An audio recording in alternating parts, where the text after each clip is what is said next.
أن أعرابيا بايع رسول الله صلى الله عليه وسلم على الإسلام فأصاب الأعرابي واقف في المدينة فجاء الأعرابي إلى رسول الله صلى الله عليه وسلم فقال يا رسول الله أقمني بيعتي فباع رسول الله صلى الله عليه وسلم ثم جاء فقال أقمني بيعتي فباع ثم جاء فقال أقمني بيعتي فباع فخرج الأعرابي فقال رسول الله صلى الله عليه وسلم إنما المدينة تنفي تنفي خبثها وتنفي طيبها. وبه قال حدثنا موسى بن اسماعيل قال حدثنا ابن الواحد قال حدثنا معمر عن الزهري قال حدثني عبيد الله بن عبد الله قال حدثني ابن عباس رضي الله تعالى عنهما وعنه قال كنت اخبر عبد الرحمن بن عوف فلما كان اخر حجه الحج عمر فقال عبد الرحمن بن سلم لو شهد امير المؤمنين اتاه رجل فقال ان فلانا يقول لو مات امير المؤمنين لبايعنا فلانا قال عمر له ان العشيه فمحدث هؤلاء الرهط الذين يريدون ان يغصبوهم قلت لا تفعل فان الموسم يجمع على الناس ويوجبون على مجلسه فأخافوا أن لا ينزلوا على وجهها فينفجروا فيها كل مصير فأمر حتى تقدم المدينة دار الهجرة ودار السنة فتخلص بأصحاب رسول الله صلى الله عليه وسلم من المهاجرين والأنصار ويحفظوا مقالة وينزلوها على وجهها فقالوا والله لأقوم النبي في أول مقام يقوموا بالمدينة. حضرت عبدالرحمن بن عوف نے جو مشورہ کیا کہ آپ جا کر مدینہ منورہ میں خطبہ دیں مہینہ دیں کیونکہ مدینہ منورہ جو ہے وہ ایسے مہاجر اور خاص کا مسکن ہے جو پوری بات کو صحیح سے سمجھ سکتے ہیں. اس سے معلوم ہوا کہ اہل مدینہ جو ہے وہ شریعت کے مزاج سے پوری طرح واقف ہے. جی قال ابن عباس رضي الله تعالى عنهما خرج من المدينة فقال إن الله بعث محمدا صلى الله عليه وسلم بالحق وبالآية الكتاب فكان فيما أنزل آية الغيب. وبه قال حدثنا سليمان بن حرب قال حدثنا حماد عن أيوب عن محمد قال كنا عند أبي هريرة رضي الله تعالى عنه وعن قال ثوبان وشيطان من كتان فتمخض فقال بغينا أبو هريرة يتمخض في الكتان لقد رأيتني وأني ناصر من فيما بين من رسول الله صلى الله عليه وسلم إلى حجرة عائشة رضي الله تعالى عنها مغشيا عليه فيأتيه الجاهل فيضع رجله على نفسه ويقال يسجنون ركابه يسجنون ما وبه قال حدثنا محمد بن كثير قال اخبرنا سفيان عن عبد الرحمن بن عابس قال سئل ابن عباس رضي الله تعالى عنهما وعنه اشهدت العيد مع النبي صلى الله عليه وسلم قال نعم ولولا منزلتي منه ما شئت من السفر فاتى العلم الذي عند دار كثير بن الصلت فصلى ثم خطب ولم يذكر اذانا ولا اقامه ثم امر بالصدقه فجعل النساء يجزن الى اذانهن وحلوقهن فامر بلالا فاتاهن ثم رجع الى النبي صلى الله عليه وسلم. وبه قال حدثنا ابن نعيم قال حدثنا سفيان عن عبد الله بن دينار عن ابن عمر رضي الله تعالى عنهما وانه ان النبي صلى الله عليه وسلم كان يقف عن ماشيا وراكبا. وبه قال حدثنا عبيد بن اسماعيل قال حدثنا ابو سامة عن هشام عن ابيه عن عائشة رضي الله تعالى عنها وعنه قال في عبد الله بن الزبير رضي الله تعالى عنهما يتم مع صواحبه ولا تسلم مع النبي صلى الله عليه وسلم في البيت فإني أقرأ ونزلتها. وعن هشام عن أبيه أن عمر رضي الله تعالى عنه أرسل إلى عائشة رضي الله تعالى عنها إذن لي أن أدخل وأطلع في فقالت لي والله قال وكان رجل إذا أرسل إلي من الصحابة قالت لا والله لا أنزل بأحد أبدا. وبه قال حدثنا أيوب بن سليمان قال حدثني أبو بكر بن أبي أويس عن سليمان بن بلال عن صالح بن كيسان قال ابن شهاب أخبرني أنس بن مالك رضي الله تعالى عنه أن رسول الله صلى الله عليه وسلم كان يصلي العصر فنازل وعنه والشمس مرتفعة زاد الليل وعن يونس وأخذ الأوالي 400 يعني لو قال 3. وبه قال حدثني عمرو بن زرارة قال حدثنا القاسم بن مالك عن الزهري قال سمعت السائب بن يزيد يقول كان صعوا على أهل النبي صلى الله عليه وسلم مدا وثلثا بمدكم اليوم وقد زيد فيه سمع القاسم بن مالك الزهري. وبه قال حدثنا عبد الله بن مسلم عن مالك عن اسحاق بن عبد الله بن ابي طلحه عن انس بن مالك رضي الله تعالى عنه ان رسول الله صلى الله عليه وسلم قال اللهم بارك له في مكيالهم وبارك له في سعيهم ومدهم عن اهل المدينه. وبه قال حدثنا ابراهيم بن المنذر قال حدثنا ابو صبره قال حدثنا موسى بن عقبه عن نافع عن ابن عمر رضي الله تعالى عنهما وعنهم ان اليهود جاءوا الى النبي صلى الله عليه وسلم برجل وامراه زنيا فامر بهما خرجما قريبا من حيث توضع الجنائز عند المسجد. وبه قال حدثنا اسماعيل قال حدثني مالك عن عمرو مولى المطلب عن انس بن مالك رضي الله تعالى عنهما وعن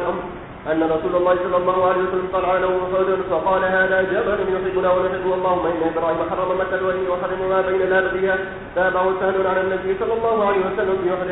وبه قال حدثنا ابن ابي مريم قال حدثنا ابو غسان قال حدثني ابو حاتم عن سهل انه رضي الله تعالى عنه وعنه انه كان بين جدار المسجد ما يقبل وبين المنبر ممر شاة وبه قال حدثنا عمرو بن علي قال حدثنا عبد الرحمن بن مالك قال حدثنا مالك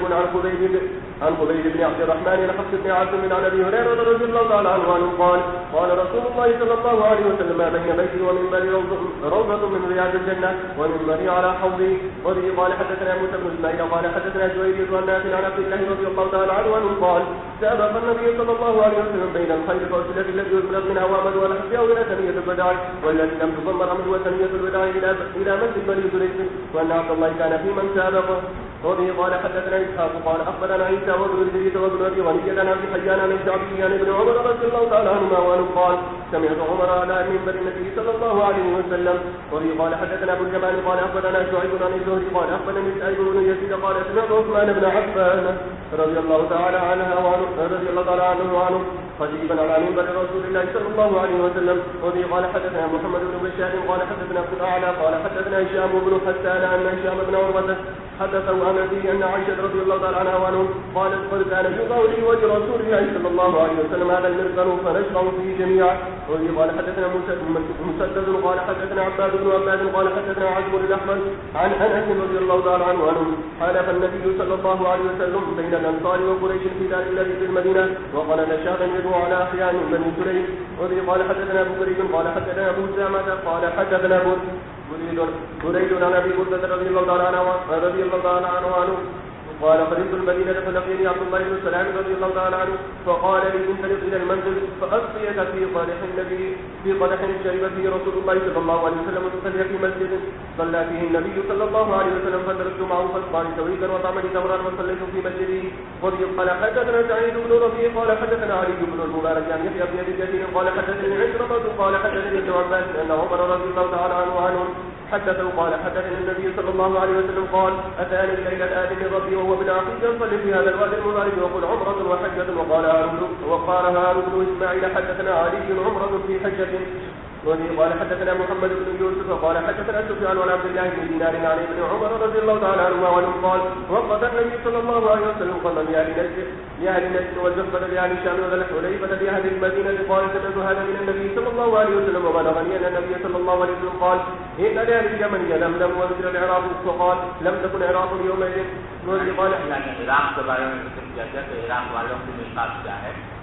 تو عبداللہ بن عمر رضی اللہ عنہ نے فرمایا کہ لم تکن عراق میں ہماری جب حضور نے مواقع بیان فرمائی تھی تو اس وقت میں عراق کا وجود نہیں تھا. عراق کا وجود نہ ہونے کے معنی یہ کہ عراق میں مسلمان نہیں تھے, وہ پتہ نہیں ہوا تھا, اس واسطے آپ نے عراق کی میقات بیان نہیں فرمائی. اور جو میں کتاب الحج میں عرض کر چکا ہوں کہ اگرچہ شروع میں آپ نے عراق والوں کی کوئی الگ میقات بیان نہیں فرمائی تھی, لیکن بعد میں بیان فرما دی تھی ذات و علم. اور حضرت عمر رضی اللہ عنہ کو اس کا پتہ نہیں چلا تھا, تو پھر انہوں نے یہ کہا کہ اس کی آزاد دیکھ کر انہوں نے بھی عراق کے میقات ذات و علم کرا دی. بعد میں پھر لوگوں نے بتایا کہ رسول کریم صلی اللہ علیہ وسلم خود بھی ذات و علم کو میقات کرا دیا. جی. وبه قال حدثنا عبد الرحمن بن المبارك قال حدثنا الزبير قال حدثنا موسى بن عقبة قال حدثني سالم بن عبد الله عن ابي رضي الله تعالى عنه عن النبي صلى الله عليه وسلم انه يدعو في معرضه بذي الحليفة فقيل له انك ببطحاء مباركة باب قول الله تعالى ليس لك من الامر شيء. وبه قال حدثنا احمد بن محمد قال اخبرنا عبد الله قال اخبرنا معمر عن الزهري عن سالم عن ابن عمر رضي الله تعالى عنهما وعنه أنه سمع النبي صلى الله عليه وسلم يقول في صلاة الفجر وهو رأسه من الركوع قال اللهم ربنا ولك الحمد في الآخرة, ثم قال اللهم لعن فلانا وفلانا فأنزل الله ليس لك من الأمر شيء أو يتوب عليهم أو يعذبهم فإنهم الظالمون. باب قوله وكان الإنسان أكثر شيء جدلا وقوله ولا تجادلوا على الكتاب الآية. وبه قال حدثنا أبو اليمان قال أخبرنا شعيب عن الزهري قال وحدثني محمد بن سلام قال أخبرنا عتاب بن بشير عن إسحاق عن الزهري قال أخبرني علي بن حسين أن حسين بن علي أخبره أن علي بن أبي طالب رضي الله تعالى عنه قال إن رسول الله صلى الله عليه وسلم سرق وفاطمة رضي الله تعالى عنها بنت رسول الله صلى الله عليه وسلم فقال لهم رسول الله صلى الله عليه وسلم لا تصلون. قال علي فقلت يا رسول الله إن أنفسنا بيد الله فإذا شاء أن يبعثنا فانصرف رسول الله صلى الله عليه وسلم حين قال له ذلك ولم يرجع إليه شيء ثم سمعته وهو مسلم يضرب قبله وهو يقول وكان الإنسان أكثر شيء جللا. قال أبو عبد الله ما أتاك ليلا هو طارق ويقال والطارق والنجم الساقط والمضي يقال أسقط نارك للموقف. وفي قال حدثنا قتيبة قال حدثنا الليث عن سعيد عن أبيه عن أبي هريرة رضي الله تعالى عنه قال بين نحن في المسجد خرج النبي صلى الله عليه وسلم فقال انطلقوا إلى يهود فخرجنا معه فجئنا حتى جئنا بين المدراج فقام النبي صلى الله عليه وسلم فناداهم فقال يا معشر اليهود أسلموا تسلموا فقالوا قد بلغت يا أبا القاسم فقال أريد أسلموا تسلموا فقالوا قد بلغت يا أبا القاسم فقال لهم رسول الله صلى الله عليه وسلم ذلك أريد ثم قال الثالثة فقال اعلموا أنما الأمر لله وللرسول والمؤمنين أن أجريكم من هذه الأرض فمن وجد لمحرم شيئا فليبيع وإلا فاعلموا أنما الأرض لله ولرسوله. بسم الله الرحمن الرحيم. باب قوله وكذلك جعلناكم أمة وسطا لتكونوا شهداء على الناس وما أمر النبي صلى الله عليه وسلم بلزوم الجماعة وهم أهل العلم. وبه قال حدثنا إسحاق بن منصور قال حدثنا أبو أسامة قال حدثنا أعمش قال حدثنا أبو سعيد عن أبي سعيد الخدري رضي الله عنه وعنهم قال رسول الله صلى الله عليه وسلم يجاء بنوح يوم القيامة فيقال هل بلغت فيقول نعم يا رب فتسأل أمته هل بلغتم فيقولون ما جاءنا من نذير فيقال من شهودك فيقول محمد وأمته فقال رسول الله صلى الله عليه وسلم ويجاء بهم فتشهدون ثم قال رسول الله صلى الله عليه وسلم وكذلك جعلناكم أمة وسطا قال عدل لكم شهداء على الناس ويكون الرسول عليكم شهيدا. وعن جابر بن عمرو قال أخبرنا الأعمش عن بشار عن أبي سعيد عن النبي صلى الله عليه وسلم بهذا. یہ حدیث لانے والی مسائل کو لانے کے مقصود ہے اجماع کی حجیت ثابت کرنا. اللہ تبارک و تعالیٰ نے امت کو امت وسط قرار دیا ہے اور اس کو لوگوں پر شہداء بنایا ہے. تو اگر پوری امت معصوم نہ ہوتی بحث مجبوری تو اس صورت میں ان کو امت وسط قرار دینے کا کوئی معنی نہیں. تو چونکہ امت وسط ہے لہٰذا جس بات پر اتفاق کر کے وہ اللہ تبارک و تعالیٰ کی مرضی کے مطابق ہے, اس لیے ان کا اجماع ہو جائے اس مقصد کے لیے یہ باب إذا اشتد العامل والحاكم فأخطأ خلاف الرسول صلى الله عليه وسلم من غير علم فحكم مردود لقول النبي صلى الله عليه وسلم من عمل عملا ليس عليه أمرنا فهو رد. وبه قال حدثنا إسماعيل عن أبي عن سليمان عن أبي المجيد بن سهيل بن عبد الرحمن بن عوف أنه سمع سعيد بن المسيب يحدث أن أبا سعيد الخدري وأبا هريرة رضي الله عنهما وعنهم حدثا أن رسول الله صلى الله عليه وسلم بعث أخا بني عدي الأنصاري واستعمل ولا خير فقدم بذبح جليل فقال النبي صلى الله عليه وسلم أكل تمر خيبر هكذا؟ قال لا والله يا رسول الله إننا نشتري الساعة ساعين عن جمع. فقال رسول الله صلى الله عليه وسلم لا تفعلوا ولا بمثل بمثل أو بيعوا هذا واشتروا بثمن من هذا وكذلك الميزان. باب وجه الحاكم إذا اشترى أصحابه وأخطأ. وبه قال حدثنا عبد الله بن نجير المقري المكي وقال حدثنا حيوة بن سليم قال حدثني نجير بن عبد الله بن الهاد عن محمد بن إبراهيم بن الحارث عن بكر بن سعيد عن أبي قيس مولى عمرو بن العاص عن عمرو بن العاص رضي الله عنه وعنهم أنه سمع رسول الله صلى الله عليه وسلم يقول إذا حكم الحاكم فأصاب فله أجران وإذا حكم فاجتهد ثم أخطأ فله أجر. قال فحدثت هذا الحديث أبا بكر بن محمد بن عمرو بن الحسن فقال هكذا حدثني أبو سلمة بن عبد الرحمن عن أبي هريرة رضي الله عنهم أجمعين. وقال عبد العزيز بن المطلب عن عبد الله بن بكر عن أبي بكر عن أبي سلمة عن النبي صلى الله عليه وسلم مثله. باب الحجة على من قال إن أحكام النبي صلى الله عليه وسلم إن أحكام النبي صلى الله عليه وسلم كان ظاهرة وما كان يغيب بعض عن مشاهد النبي صلى الله عليه وسلم وأمور الإسلام. وبه قال باب کا مقصود یہ ہے کہ اکابر صحابہ جو تھے وہ بعض تو نبی کریم صلی اللہ علیہ وسلم سے براہ راست علم حاصل کرتے تھے اور بعض ایسے تھے جو نبی کریم صلی اللہ علیہ وسلم کے سامنے موجود نہیں ہوتے تھے لیکن دوسرے صحابہ جو موجود ہوتے تھے ان سے علم حاصل کرتے تھے. تو بعض لوگ یہ کہتے تھے کہ جو جن صحابہ نے براہ راست حضور اکرم صلی اللہ علیہ وسلم سے علم حاصل کیا وہ تو حجت ہیں, لیکن جنہوں نے براہ راست حاصل نہیں کیا تو وہ حجت نہیں. تو ان کی تقریر کرنا مقصود ہے اس بات سے کہ یہ حجت ہے ان لوگوں کے خلاف جو یہ کہتے ہیں کہ نبی کریم صلی اللہ علیہ وسلم کے احکام ظاہر سے ہونے کا معنی یہ کہ جنہوں نے براہ راست لیا ہے ان احکام کو ان کے لیے حجت ہے, باقی لوگوں کے لیے حجت نہیں ہے. اور پھر بتا رہے ہیں کہ بعض صحابہ جو ہیں وہ غائب رہتے تھے، نبی کریم صلی اللہ علیہ وسلم کے مشاہد تھے، اور ان کو دوسروں کے ذریعے اس کا علم ہوتا تھا، تو وہ بھی اس کے لیے حجت ہوتا تھا اور اس کے اوپر وہ عمل کرتے تھے. جی. وبه قال حدثنا مسدد قال حدثنا يحيى عن ابن جريج قال حدثني عطاء عن عبيد بن عمير قال استأذن ابو موسى عمر رضي الله عنه وعنه فكأنه وجده منقولا فرجع فقال عمر أنا أسمع صوت عبد الله بن قيس إذن لي فدعي له فدعي له فقال ما حملك على ما سمعت فقال إنا كنا نؤمر بهذا قال فأتنيها على هذا الغير أو لا أفعل ذلك فانطلق إلى مجلس من الأنصار فقال لا يشهد إلا أدخلنا فقام أبو سعيد الخدري رضي الله عنه فقال قد كنا نؤمر بهذا فقال عمر خفي علي هذا من أمر النبي صلى الله عليه وسلم الحال يتفق بالإسلام. عمر جیسے صحابی وہ ان کو بھی یہ حکم مخفی رہ گیا ان سے. ابو موسیٰ اشعری اور ابو سعید خدری رضی اللہ عنہ نے بتایا، تو اس سے معلوم ہوا کہ براہ راست سننا ضروری نہیں ہے، دوسرے صحابہ سے بھی اگر سنا تو وہ بھی خوش کرتے. وبه قال حدثنا علي قال حدثنا سفيان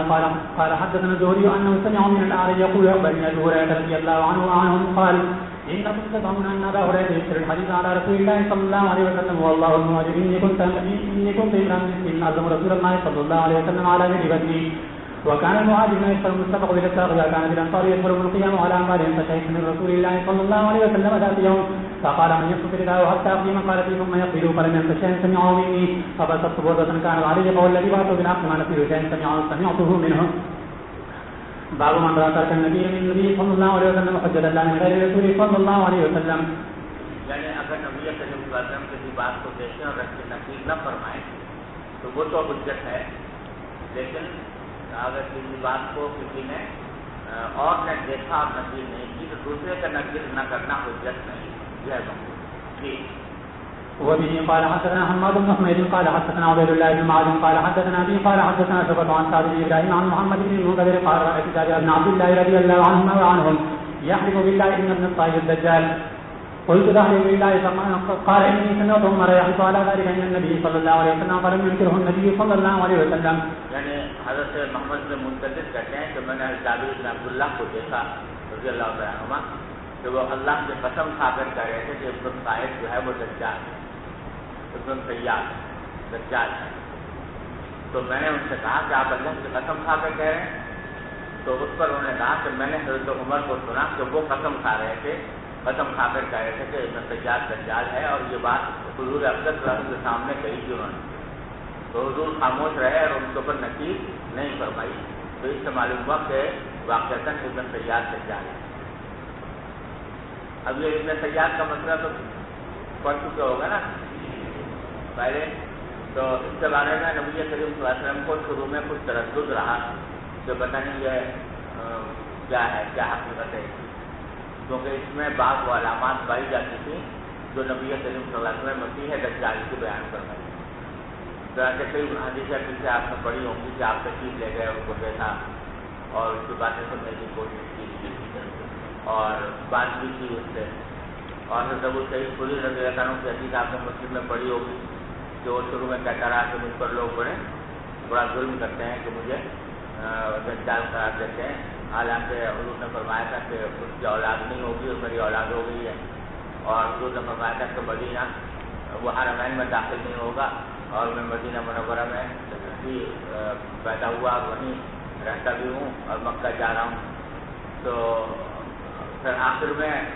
یہ کہہ گیا کہ اگر مجھ پر پیش کیا گیا دجال ہونا تو میں انکار نہیں کروں گا، قبول کر لوں گا. یہ سب باتیں ہوئی تھیں. تو اس لیے تردد تھا کہ یہ وہی مسیح دجال ہے یا نہیں. تو اعتماد دونوں ہیں، یہ بھی کہ شاید وہی مسیح دجال ہو اور آخر زمانے میں کسی وقت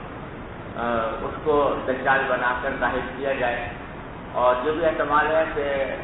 وہ مسیح دجال نہ ہو، لیکن یہ جو قسم کھائی ہے حضرت عمر نے کہ وہی دجال ہے اور حضور نے اس کے اوپر کوئی نقیل بھی نہیں فرمائی،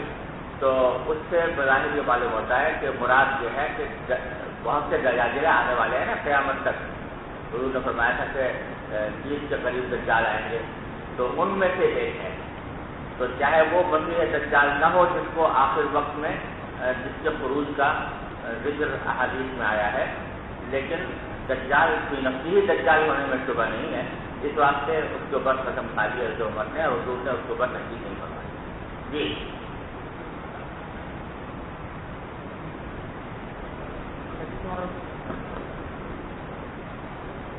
باب الاحكام التي تورد في الدلائل وكيف معنى الدلالة وتفسيرها. وقد اخبر النبي صلى الله عليه وسلم امر الخير وغيرها ثم سئل عن الحمر فدلهم على قوله فمن يعمل مثقال ذرة خير يره. وسئل النبي صلى الله عليه وسلم عن الدب فقال لا اكل ولا وأخبر على ما يأتي النبي صلى الله عليه وسلم اصدق فاستدل ابن عباس بانه ليس بحرام. وبه قال حدثنا اسماعيل قال حدثني مالك عن زيد بن اسلم عن ابي صالح السمان عن ابي هريره رضي الله عنه وعنه ان رسول الله صلى الله عليه وسلم قال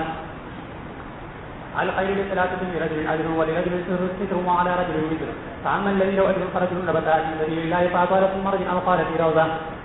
فما أصابت في يدها ذلك في المرج للروضة قال كان له حسنات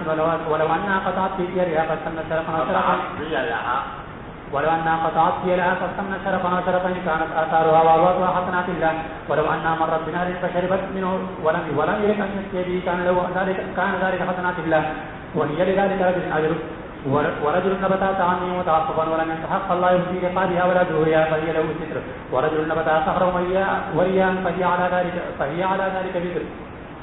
وسئل رسول الله صلى الله عليه وسلم عن الخير فقال ما أنزل الله عليه فيها إلا هذه الآية الخاصة الجامعة فمن يعمل مثقال ذرة خيرا يره ومن يعمل مثقال ذرة شرا يره. وبه قال حدثنا يحيى قال حدثنا ابن عيينة عن منصور بن سفيان عن أمه عن عائشة رضي الله عنها وعنهم أن امرأة سألت النبي صلى الله عليه وسلم قال حدثني محمد بن عقبة قال حدثنا الفضيل بن سليمان النيري البصري قال حدثنا منصور بن عبد الرحمن بن الشيبة قال حدثتني أمي عن عائشة رضي الله عنها وعنهم أن امرأة سألت رسول الله صلى الله عليه وسلم عن الحيض كيف يغتسل منه؟ قالت تأخذين كسة ممسكة فتوضئين بها. قالت كيف أتوضأ بها يا رسول الله؟ فقال النبي صلى الله عليه وسلم توضئين. قالت كيف أتوضأ بها؟ فقال النبي صلى الله عليه وسلم توضئين بها. قالت عائشة فعرفت الذي يريد رسول الله صلى الله عليه وسلم فجلستها إلي فعلمتها. وبه قال حدثنا موسى بن إسماعيل قال حدثنا أبو عوانة عن أبي بكر عن سعيد بن جبير عن ابن عباس رضي الله عنهما وعنهم أن أم حفيظ بنت الحارث بن حزم أهدت إلى النبي صلى الله عليه وسلم سمنا واقفا وأضبا فدعا بهن النبي صلى الله عليه وسلم فوقنا على ما يأتي فتركهن النبي صلى الله عليه وسلم كالمتقدر له ولو كنا حراما ما وقنا على ما يأتي ولا أمر بأكلهن. وبه قال حدثنا أحمد بن صالح قال حدثنا مراد قال أخبرني ابن صالح الشاعر قال أخبرني عطاء بن أبي رباح عن جابر بن عبد الله رضي الله عنه قال النبي صلى الله عليه وسلم من أكل سوما أو بطرا فليعتزلنا أو يقال ليعتزل مسجدنا وليقل في بيته وإنه أوتي ببدر. قال ابن وهب يعني صدقا في خضرات من البقول فوجد لها ريحا فسأل عنها فأخبرت ما فيها من البقول فقال قربوها إلى بعض أصحابه كان معه فلما رأى كره أكلها وقال قل فإن الناجي من لا تناجي. قال ابن عباس عن ابن وهب بقدر في خضرات بقدر في خضرات ولم يكن إلا هو مصطفى عن يونس بقصة القدر فلا أدري هو من قول الزهري وفي الحديث. یعنی کہ ایسا ہوا کہ وہ جو کھال لایا گیا جس میں سبزیاں تھیں تو اس میں چونکہ بو آ رہی تھی پیاز وغیرہ تھی تو اس واسطے آپ نے خود تو نہیں کھائی وہ، لیکن دوسرے صحابہ کو کھانے کے لیے کیا کیا. اب جس صحابی جو طرف اس کو آپ نے بڑھایا تو اس نے بھی پرہیز کیا کھانے سے. پرہیز کیوں کیا؟ اس واسطے کہ نبی صلی اللہ علیہ وسلم نے پرہیز کیا تھا تو اس نے کہا میں آپ کی اتباع میں بھی پرہیز کروں. لیکن پھر آپ نے یہ فرما دیا کہ کل تم کھا لو، اس واسطے کہ میں ان سے مناجات کرتا ہوں جن سے تم مناجات نہیں کرتے، یعنی ملائکہ وغیرہ. لہٰذا تمہارے کھانے میں کوئی حرج نہیں ہے، میرے کھانے میں حرج ہے. تو گویا صحابی نے نبی صلی اللہ علیہ وسلم کو پھر سے استدلال کیا تھا کہ مجھے نہیں کھانا چاہیے. تو بعد میں پھر آپ کو وضاحت فرما دی کہ یہ خصوصیت ہے میری، تمہارے لیے کھانے کی اجازت ہے. تو بتانا یہ مقصود ہے یہاں پر کہ نبی صلی اللہ علیہ وسلم جو پھیل سے کسی بات کی ممانعت اگر آپ اس چیز سے اجتناب کریں تو اصل یہ ہے کہ وہ چیز ممنوع ہو، لیکن بعد میں اگر کوئی دلیل قائم ہو جائے کہ یہ خصوصیت کی نبی صلی اللہ علیہ وسلم کی اور دوسرے صحابہ کے لیے جائز ہے تو پھر وہ ممانعت اس کی دوسروں کے لیے برقرار نہیں رہے گی. وبه قال حدثنا عبد الله بن سعد بن ابراهيم قال حدثني ابي وعني قال حدثنا ابي عن ابي عن قال اخبرني محمد بن جبير ان ابا جبير بن مطعم رضي الله عنه وعنه اخبره ان امراه اتت رسول الله صلى الله عليه وسلم فكلمته في شيء فامرها بامر فقالت رايت يا رسول الله ان لم اجدك قال ان لم تجدني فاتي ابا بكر قال ابو عبد الله هذا الحميدي عن ابراهيم بن سعد كانها تغني الموت باب قول النبي صلى الله عليه وسلم لا تخلوا على الإحتاج عن شيء. وقال ابو اليمان اخبرنا شعيب بن الزهري قال اخبرني محمد بن عبد الرحمن انه سمع معاويه يحدث رجل من قريش من المدينه وذكر كعب الاحبار فقال ان كان من اصدق هؤلاء المحدثين الذين يحدثون عن الكتاب وان كنا مع ذلك نمد عليه الكذب. یہ باب قائم کیا اسرائیلیات کا حکم بیان کرنے کے لیے کہ جو اسرائیلی روایتیں مسلمانوں کے درمیان مشہور ہوئی ہیں ان کا کیا حکم ہے. تو پہلی بات تو اس میں نقل کی ہے حضرت معاویہ کا قول نقل کیا ہے. وہ قریش کے کچھ لوگوں کو یہ بتا رہے تھے, مدینہ میں حدیث سے کچھ سنا رہے تھے, اور ذکر کعب الاحبار اور ساتھ میں ذکر آ گیا کعب احبار کا. یہ کعب الاحبار, کعب ابن ماتع ان کا نام ہے اور الاحبار ان کا لقب ہے. احبار جمع حبر کی ہے اور حبر کہا جاتا تھا یہودیوں کے بڑے بڑے عالم کو. تو جن کو کہ بہت بڑے عالم تھے اس واسطے حبر نہیں بلکہ الاحبار جمع کا صیغہ ان کے لیے استعمال ہوتا تھا. یہ اہل کتاب کے بڑے عالم ہیں. تو ان کے بارے میں انہوں نے لوگوں نے ذکر کیا کہ یہ روایتیں جو ذکر کرتے ہیں ان کا کیا حکم ہے. عام طور سے چونکہ یہ عالم تھے تورات و انجیل کے, اس واسطے تورات و انجیل اور ان کی شروع وغیرہ سے متعلق جو روایتیں ہیں وہ یہ لوگوں کے سامنے بیان کیا کرتے تھے. وہ جو بیان کرتے تھے اس کا مقصد یہ نہیں تھا کہ لوگ اس پر یقین کریں, لیکن ایک واقعی کے طور پر بیان کرتے تھے کہ بھائی تورات میں آیا ہے, یہ لکھا ہے, انجیل میں لکھا ہے, اور فلاں فلاں یہودیوں کی کتابوں میں یہ لکھا ہوا ہے. یہ اسرائیلیات کثرت سے روایت کرتے ہیں اور اکثر اسرائیلیات ان سے مروی ہیں. ان کے بارے میں یہ بات تو طے ہے کہ یہ نبی کریم صلی اللہ علیہ وسلم کی زیارت اس کو نہیں ہوئی. حضور کے زمانے میں یا تو اسلام نہیں لائے تھے یہ, بعض لوگ کہتے ہیں کہ اسلام نہیں لائے تھے, اور عمر کے زمانے میں اسلام لائے, اور بعض کا کہنا یہ ہے کہ نہیں حضور اقدس صلی اللہ علیہ وسلم کے زمانے میں اسلام لے آئے تھے لیکن ہجرت نہیں کر پائے تھے اور اس وجہ سے حضور اقدس صلی اللہ علیہ وسلم کی زیارت سے محروم رہے. بہرحال حضرت عمر کے زمانے میں یہ اسلام لائے اور اسلام لانے کے بعد مسلمانوں میں یہ اسرائیلی روایتیں بیان کرتے تھے. اب ان کے بارے میں بعض لوگوں نے یہ کہہ دیا کہ یہ منافق تھے, یعنی ان کو منافق ہونے کا الزام لگایا ہے اور یہ کہا ہے کہ جو اسلام لائے تھے در حقیقت یہ اسلام حقیقی نہیں تھا بلکہ یہ رہے یہودی ہی, اور اسلام کا اظہار انہوں نے اس لیے کیا تھا تاکہ لوگ ان کے اوپر بھروسہ کرنے لگیں اور اس کے بعد یہ اپنے یہودی روایتیں اور اسرائیلی روایتیں لوگوں میں مشہور کرتے ہیں. بعض لوگوں نے ان پر یہ الزام لگایا لیکن اس کی کوئی دلیل نہیں ہے, کوئی دلیل ایسی نہیں ہے جس سے یہ معلوم ہو کہ یہ معاذ اللہ منافق تھے یا اسلام ان کا صادق نہیں تھا. تو زیادہ صحیح بات یہ ہے کہ اسلام لے آئے تھے اور حقیقت میں اسلام لے آئے تھے, لیکن چونکہ یہ عالم تھے تورات و انجیل وغیرہ سے تو اس واسطے مسلمانوں میں روایتیں بیان بھی کرتے تھے, اور بیان کرنے کا مقصود یہ بھی نہیں تھا کہ لوگ ضرور اس کے اوپر یقین کریں بلکہ محض بیان کرنے کی حد تک بیان کرتے تھے. اور دوسری حدیث میں آیا ہے کہ نبی کریم صلی اللہ علیہ وسلم نے فرمایا کہ حدثوا عن بنی اسرائیل ولا حرج, بنی اسرائیل سے جو روایتیں منقول ہیں وہ اگر تم بیان کرو تو اس میں کوئی حرج نہیں, لیکن ساتھ ہی فرمایا جاتا ہے کہ ولا تصدقوها ولا تكذبوها, نہ تصدیق کرو اس کی نہ تکذیب کرو, کیونکہ ہو سکتا ہے کہ کوئی بات صحیح بھی ہو اور ہو سکتا ہے کہ کوئی غلط بھی ہو. تو اس وجہ سے یہ بیان کیا جاتا ہے. حضرت معاویہ نے ان کے بارے میں فرمایا کہ ان کان من اصدق هؤلاء المحدثین الذين يحدثون عن الكتاب, یہ صاحب جو ہیں یہ ان تمام محدثین کے مقابلے میں زیادہ سچے ہیں جو کہ کتاب سے روایتیں کرتے ہیں, یعنی تورات و انجیل کی جو روایتیں لوگ اور بیان کرتے ہیں ان میں سب سے سچے یہ ہیں تابع احبار. لیکن کہتے ہیں ان کنا مع ذلك لنبذ علیہ الکذب, لیکن اس سب کے باوجود ہم کبھی کبھی آزماتے تھے ان کے اوپر جھوٹ بھی. اب اس کے دو معنی ہو سکتے ہیں. ایک معنی یہ ہو سکتے ہیں کہ یہ خود جان بوجھ کر بھی جھوٹ بولتے تھے کبھی کبھی, یہ کہہ رہے ہیں معاویہ, اور جو معنی بھی ہو سکتے ہیں کہ یہ جو روایتیں بیان کرتے تھے ان میں بہت سی سچی بھی ہوتی تھی اور بکثرت یہ بہت ہم ان کو آزماتے تھے کہ جو روایتیں بیان کر رہے ہیں وہ جھوٹی ہیں، اگرچہ ان کا جو خود اپنی طرف سے جان بوجھ کر جھوٹ نہیں بول سکتے. یہ وبه قال حدثنا محمد بن بشار قال حدثنا عثمان بن عمر قال اخبرنا علي بن المبارك عن يحيى بن ابي كثير عن ابي سلمة عن ابي هريرة رضي الله عنه قال كان اهل الكتاب يقرؤون التوراة بالعبرانية ويفسرونها بالعربية لاهل الاسلام فقال رسول الله صلى الله عليه وسلم لا تصدقوا اهل الكتاب ولا تكذبوهم وقولوا آمنا بالله وما انزل الينا الآية. وبه قال حدثنا موسى بن اسماعيل قال اخبرنا ابراهيم قال اخبرنا ابن شهاب عن عبيد الله بن عبد الله ان ابن عباس رضي الله عنه قال كيف تسألون على الكتاب عن شيء وكتابكم الذي أنزل على رسوله أحدث تقرؤونه بعضا لم يشك وقد حدثكم أن أهل الكتاب بدلوا كتاب الله وغيروا وكتبوا بأيديهم الكتاب وقالوا هو من عند الله ليشتروا به ثمنا قليلا. ألا ينهاكم ما جاءكم من العلم عن مسألة إلا والله ما رأينا منهم رجلا يسألكم عن الذي أنزل عليكم. یہ عبداللہ بن عباس فرما رہے ہیں عام لوگوں سے خطاب کرتے ہوئے کہ کئی پتہ تسألون اہل الکتاب یعنی صحیح تم اہل کتاب سے کیسے سوال کرتے ہو کسی معاملے میں. یعنی بعض لوگ مسلمان جو ہیں وہ اہل کتاب کے علماء کے پاس جاتے ہیں ان سے پوچھتے ہوئے تمہاری کتاب میں کیا لکھا ہے اس میں تورات میں کیا لکھا ہے اس معاملے میں، تو ان پر تقریر کر رہے ہیں عبداللہ بن عباس رضی اللہ عنہ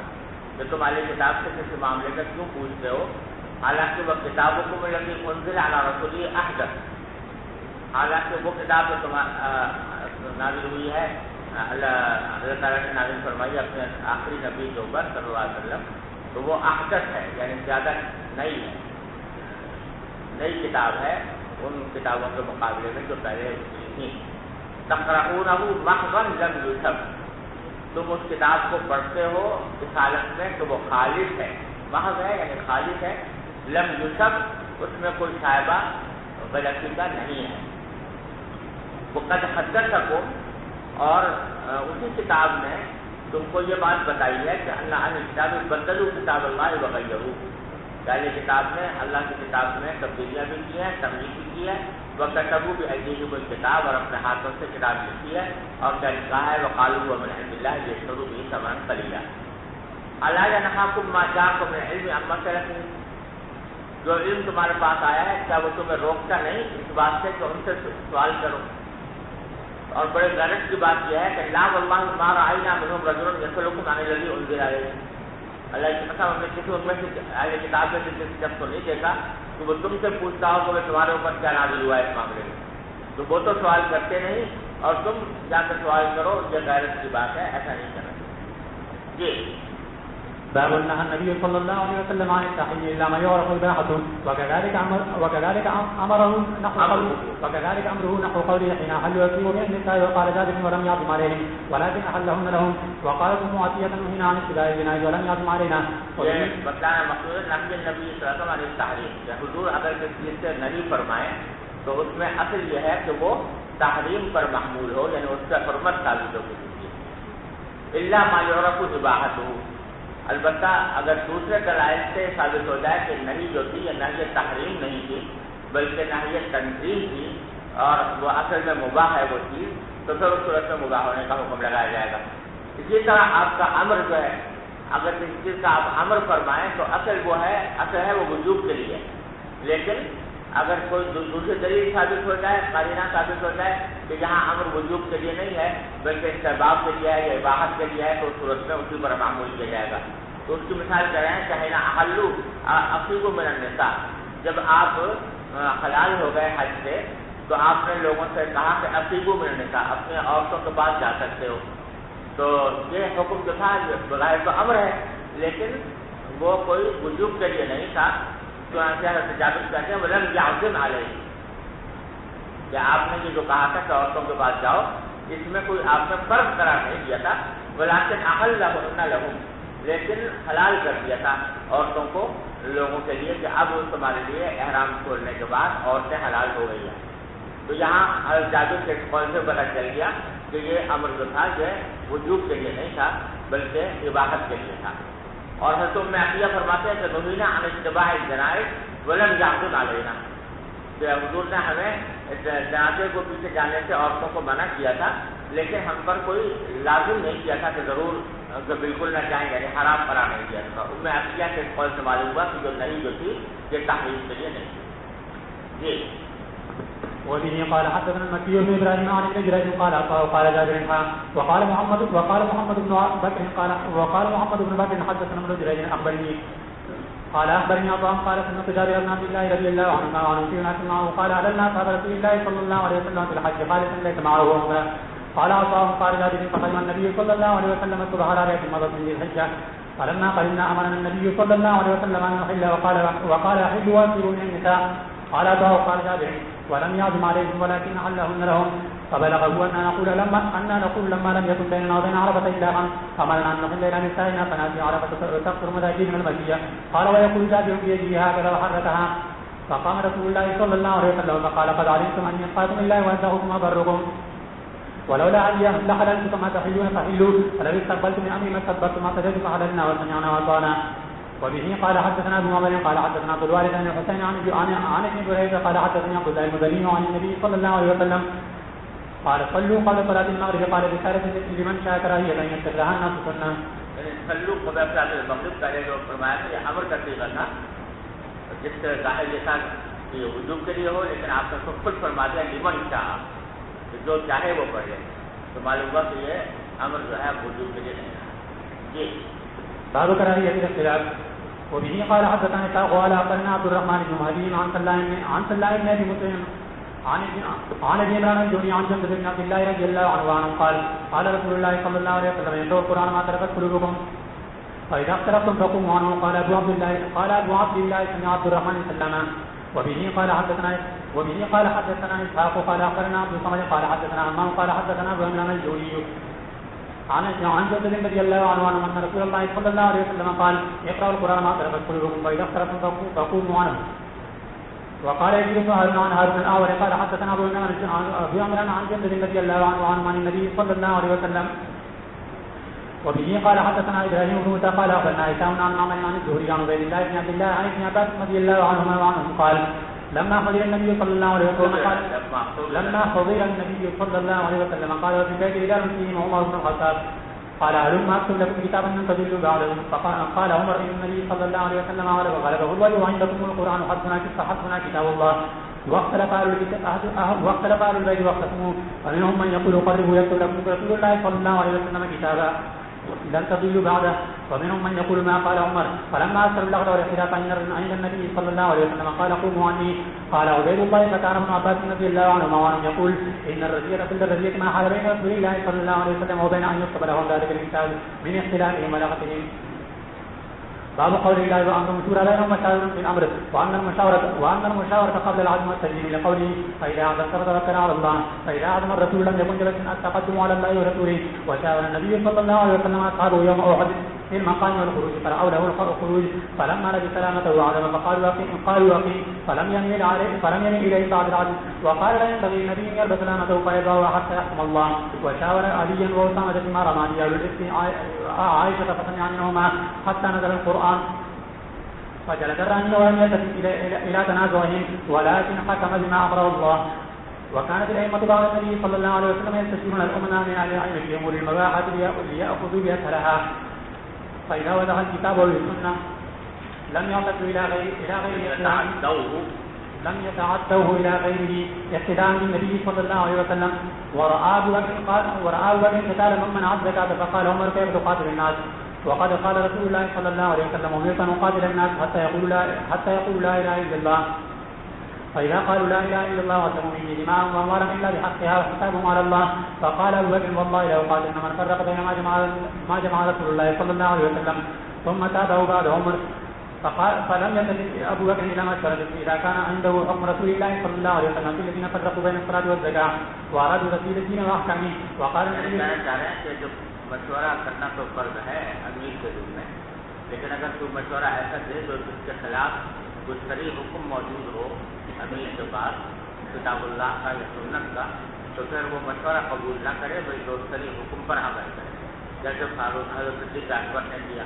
حضرت عمر تو یہ کہہ رہے تھے کہ جو مانعین زکوٰۃ سے قتال نہ کیا جائے، لیکن حضرت صدیق اکبر کے بعد چونکہ دلیل موجود تھی کتاب و سنت کی، اس واسطے انہوں نے اس مسئلے کو قبول نہیں فرمایا۔ ویسے بھی یہ مسئلہ پہلے میں عرض کر چکا ہوں کہ امیر کے ذمہ مشورہ کرنا تو واجب ہے، لیکن اگر کوئی مشورہ کیا جائے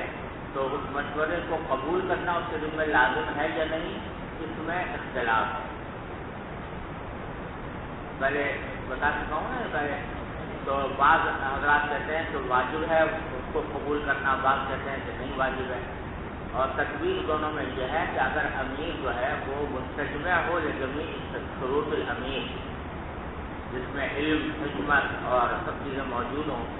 پھر تو اس کے لیے واجب نہیں ہے کہ وہ مشورے پر عمل کرے۔ سب کی بات سنیں ضرور، سب کے دلائل بھی سنیں، اور اس کے بعد پھر جو رائے اس کے نزدیک راجح ہو اس پر عمل کرے۔ لیکن اگر امیر مستجمع شرائط نہیں ہے، اس کے اندر وہ سارے بات نہیں پائے جاتے جو امیر کے لیے ضروری ہیں، جیسے علم، حکمت وغیرہ، تو پھر اس صورت میں اس کو اگر پابند کیا جائے کہ وہ شورا کے مشورے کی پابندی کرے تو اس کی بھی گنجائش جی۔ وقال النبي صلى الله عليه وسلم قد دينه فقلوه وكان قرى وقوم مشرة عمر كهولا كانوا أو شبابا وكان وقافا عند كتاب الله. وبه قال حدثنا الويسي عبد العزيز بن عبد الله قال حدثنا ابراهيم عن صالح عن ابن شهاب قال حدثني عروة بن الزبير وابن المسيب وعلقمة بن وقاص وعبيد الله بن عبد الله عن عائشة رضي الله عنها وعنهم حين قال لها أهل الإفك ما قالوا قالت ودعا رسول الله صلى الله عليه وسلم علي بن أبي طالب وأسامة بن زيد حين سلبت الوحي يسألهما وهو يستجير ما في فراق أهله فأما أسامة فأشار بالذي يعلم من براءة أهله وأما علي فقال لن يضيق الله عليك والنساء سواها كثير وسري جارية تصدقك فدعا رسول الله صلى الله عليه وسلم بريرة فقال هل رأيتني كان يريبك قالت ما رأيت من أكثر من أنها جارية حديثة السن فتنام عن دين عليها فتأتي تاجر فتأكلها فقام على المنبر فقال يا معشر المسلمين من يعطوني من قدر بلغني هذا في أبي فوالله ما عليكم على أهلي إلا خيرا وذكر براءة عائشة وقال أبو أسامة عن سنحا قال وحدثني محمد بن حرب قال حدثنا يحيى بن أبي زكريا الغساني عن هشام بن عروة عن أبي عن عائشة رضي الله عنها وعنهم أن رسول الله صلى الله عليه وسلم خطب الناس فحمد الله وأثنى عليه وقال ما تشركون علي في قوم يصفون أهلي ما علمت عليه من سوء قط. وعن عروة قال لما أخبرت عائشة رضي الله عنها بالأمر قالت يا رسول الله أتأذن أن أنطلق إلى أهلي فأذن لها فأرسل معها الغلام وقال رجل من الأنصار سبحانك ما يكون لنا أن نتكلم بهذا سبحانك هذا بهتان عظيم.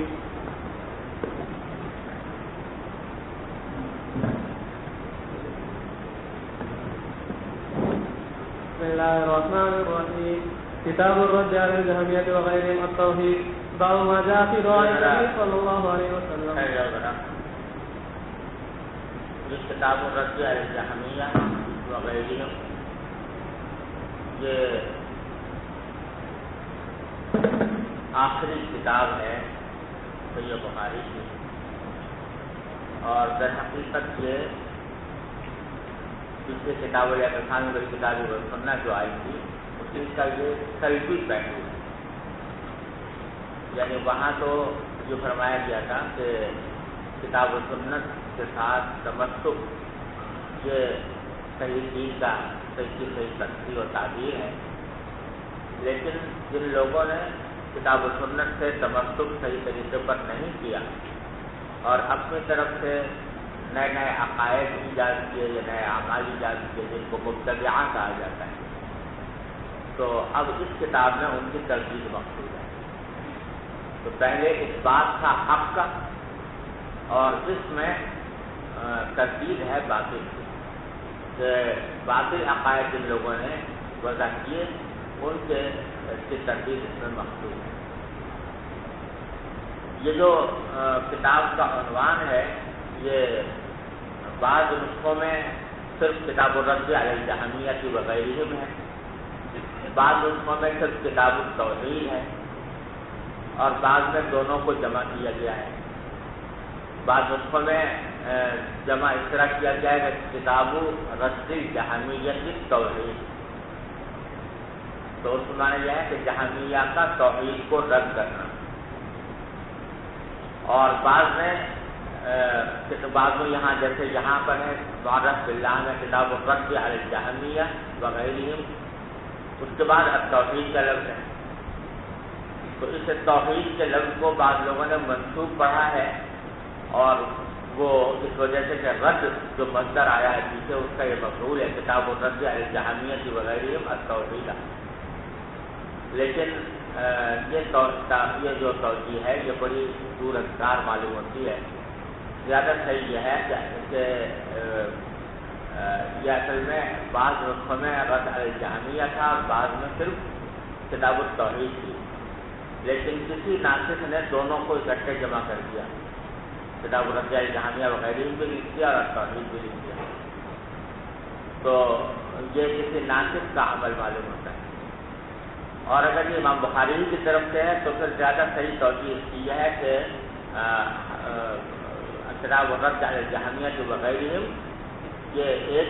عنوان ہوا اور دوسرا ہوا کہ هو التوحید، هو التوحید یعنی ہوا اس کے اندر موجودہ معذوف ہے، یہی رد علی الجہمیہ وغیرہم جو ہے یہی توحید کا صحیح مفہوم ہے۔ اور توحید کو جو یہاں پر لائے ہیں تو ایک تو اس وجہ سے کہ توحید کا جو کلمہ ہے اگرچہ ہے تو ایک عقیدے کا لقب، اور وہ یہ کہ اللہ تبارک و تعالیٰ کو ایک قرار دیا جائے، اس کے ساتھ کسی کو شریک نہ ٹھہرایا جائے، لیکن سلف کے ہاں یہ کلمہ مطلق عقائد کے لیے بھی استعمال ہوتا تھا، ہر قسم کے عقائد کو توحید سے تعبیر کرتے تھے، علم التوحید کہتے تھے، علم التوحید یعنی علم العقائد، تو چونکہ اس میں عقائد کا بیان ہے اس واسطے اس کو یہاں پر لائے۔ اور اس کو لانے میں ایک لطیفہ یہ بھی ہے کہ امام بخاری رحمۃ اللہ علیہ نے کتاب کو ختم کیا تو کتاب التوحید پر، وہ گویا خود حدیث پر عمل کرتے ہوئے کہ من کان آخر کلامہ لا الہ الا اللہ دخل الجنہ، کیونکہ اس میں آخر کلام لا الہ الا اللہ کو دخول جنت کا سبب قرار دیا گیا ہے، تو آپ نے بھی اپنی کتاب کا آخر کلام جو ہے وہ توحید قرار دیا۔ بہرحال مقصود جو ہے کتاب کا وہ کچھ ایسے عقائد کا بیان ہے جس میں مختلف مبتدع فرقوں نے نئے نئے راستے نکالے، ان کی تردید مقصود۔ اور اس لحاظ سے اگر دیکھا جائے تو یہ کتاب التوحید جو ہے یہ بہت ہی دقیق کتاب ہے اپنے تراجم کے لحاظ سے۔ احادیث تو ساری وہ ہیں جو تقریباً ساری 100% تقریباً وہ ہیں جو پہلے گزر چکی ہیں، کہیں نہ کہیں آپ نے پڑھی ہیں، لیکن اس پر جو تراجم ابواب امام بخاری نے قائم فرمائے ہیں وہ ان میں سے ہر ترجمۃ الباب کسی ایک کلامی مسئلے سے متعلق ہے، اور اس کلامی مسئلے کے پیچھے اختلافات ہیں مختلف فرقوں کے، اور ان فرقوں کے اختلافات کی طرف اشارہ کر کے امام بخاری نے اس میں سے جو نازع ہے اس کی تنقید دینے کے لیے وہ باب قائم کیا ہے۔ تو ہر باب کے پیچھے ایک بہت بڑا کلامی مسئلہ ہے اور کلامی مباحث ہے، اور اگر ان سب کو چھیڑا جائے ایک ترجمۃ الباب میں تو اس کتاب التوحید کو پڑھنے پڑھانے میں کم از کم مہینے چاہیے ایک ترجمۃ الباب، کیونکہ بظاہر دیکھنے میں بالکل سیدھا سادہ باب نظر آ رہا ہے، لیکن اس کے پیچھے کوئی نہ کوئی کلامی مسئلہ ہے جس میں سے مختلف فرقوں کے مختلف آرا رہی ہیں۔ تو اس میں تردید کی ہے امام بخاری نے، کہیں جہمیہ کی، کہیں معتزلہ کی، کہیں کررامیہ کی، کہیں مرجئہ کی، کہیں دوسرے بعض فرقوں کی، اسی لیے وغیرہ بھی کہتے ہیں جہمیہ کی وغیرہ۔ اور بعض جگہ پر ایسا بھی ہوا کہ جس میں خود اہل سنت کے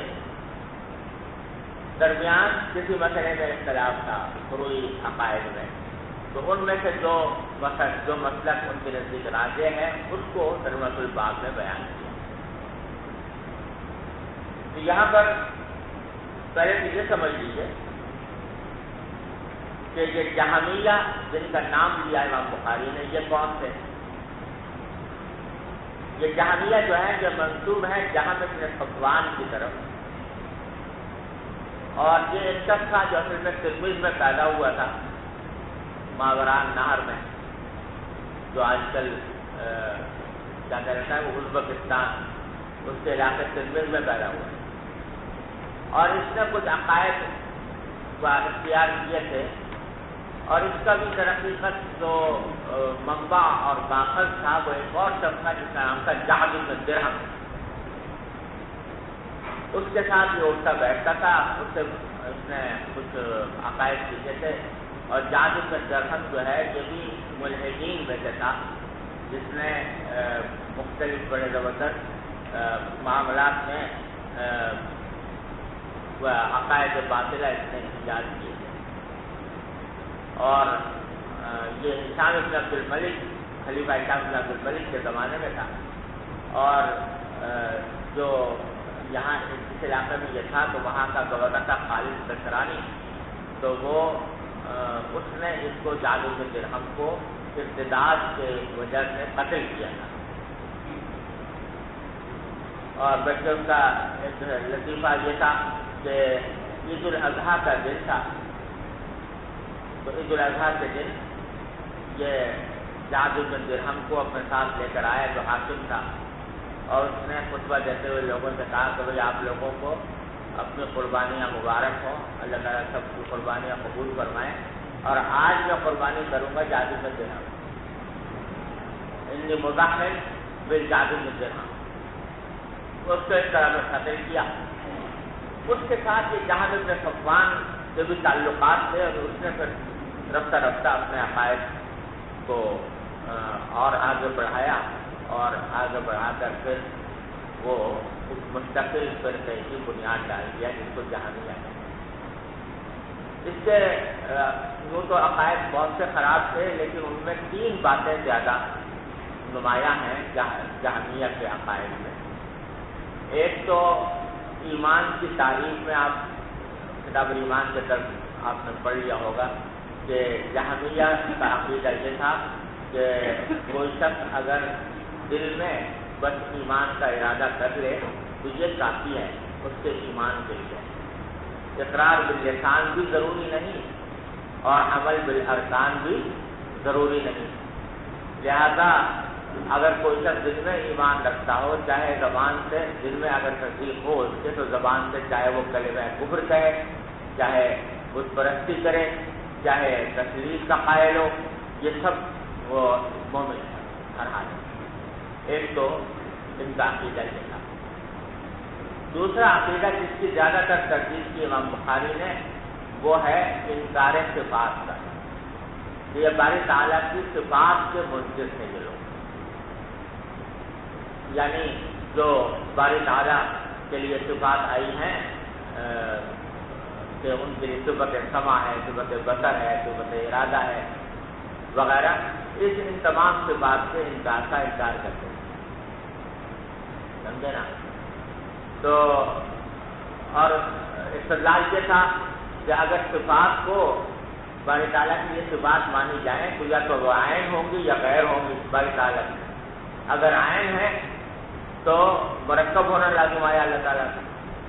علیہ باللہ، اور اگر غیر ہیں تو پھر تعدد الہہ لازم آ گیا۔ اس بات سے صفات کا انکار کرتے تھے،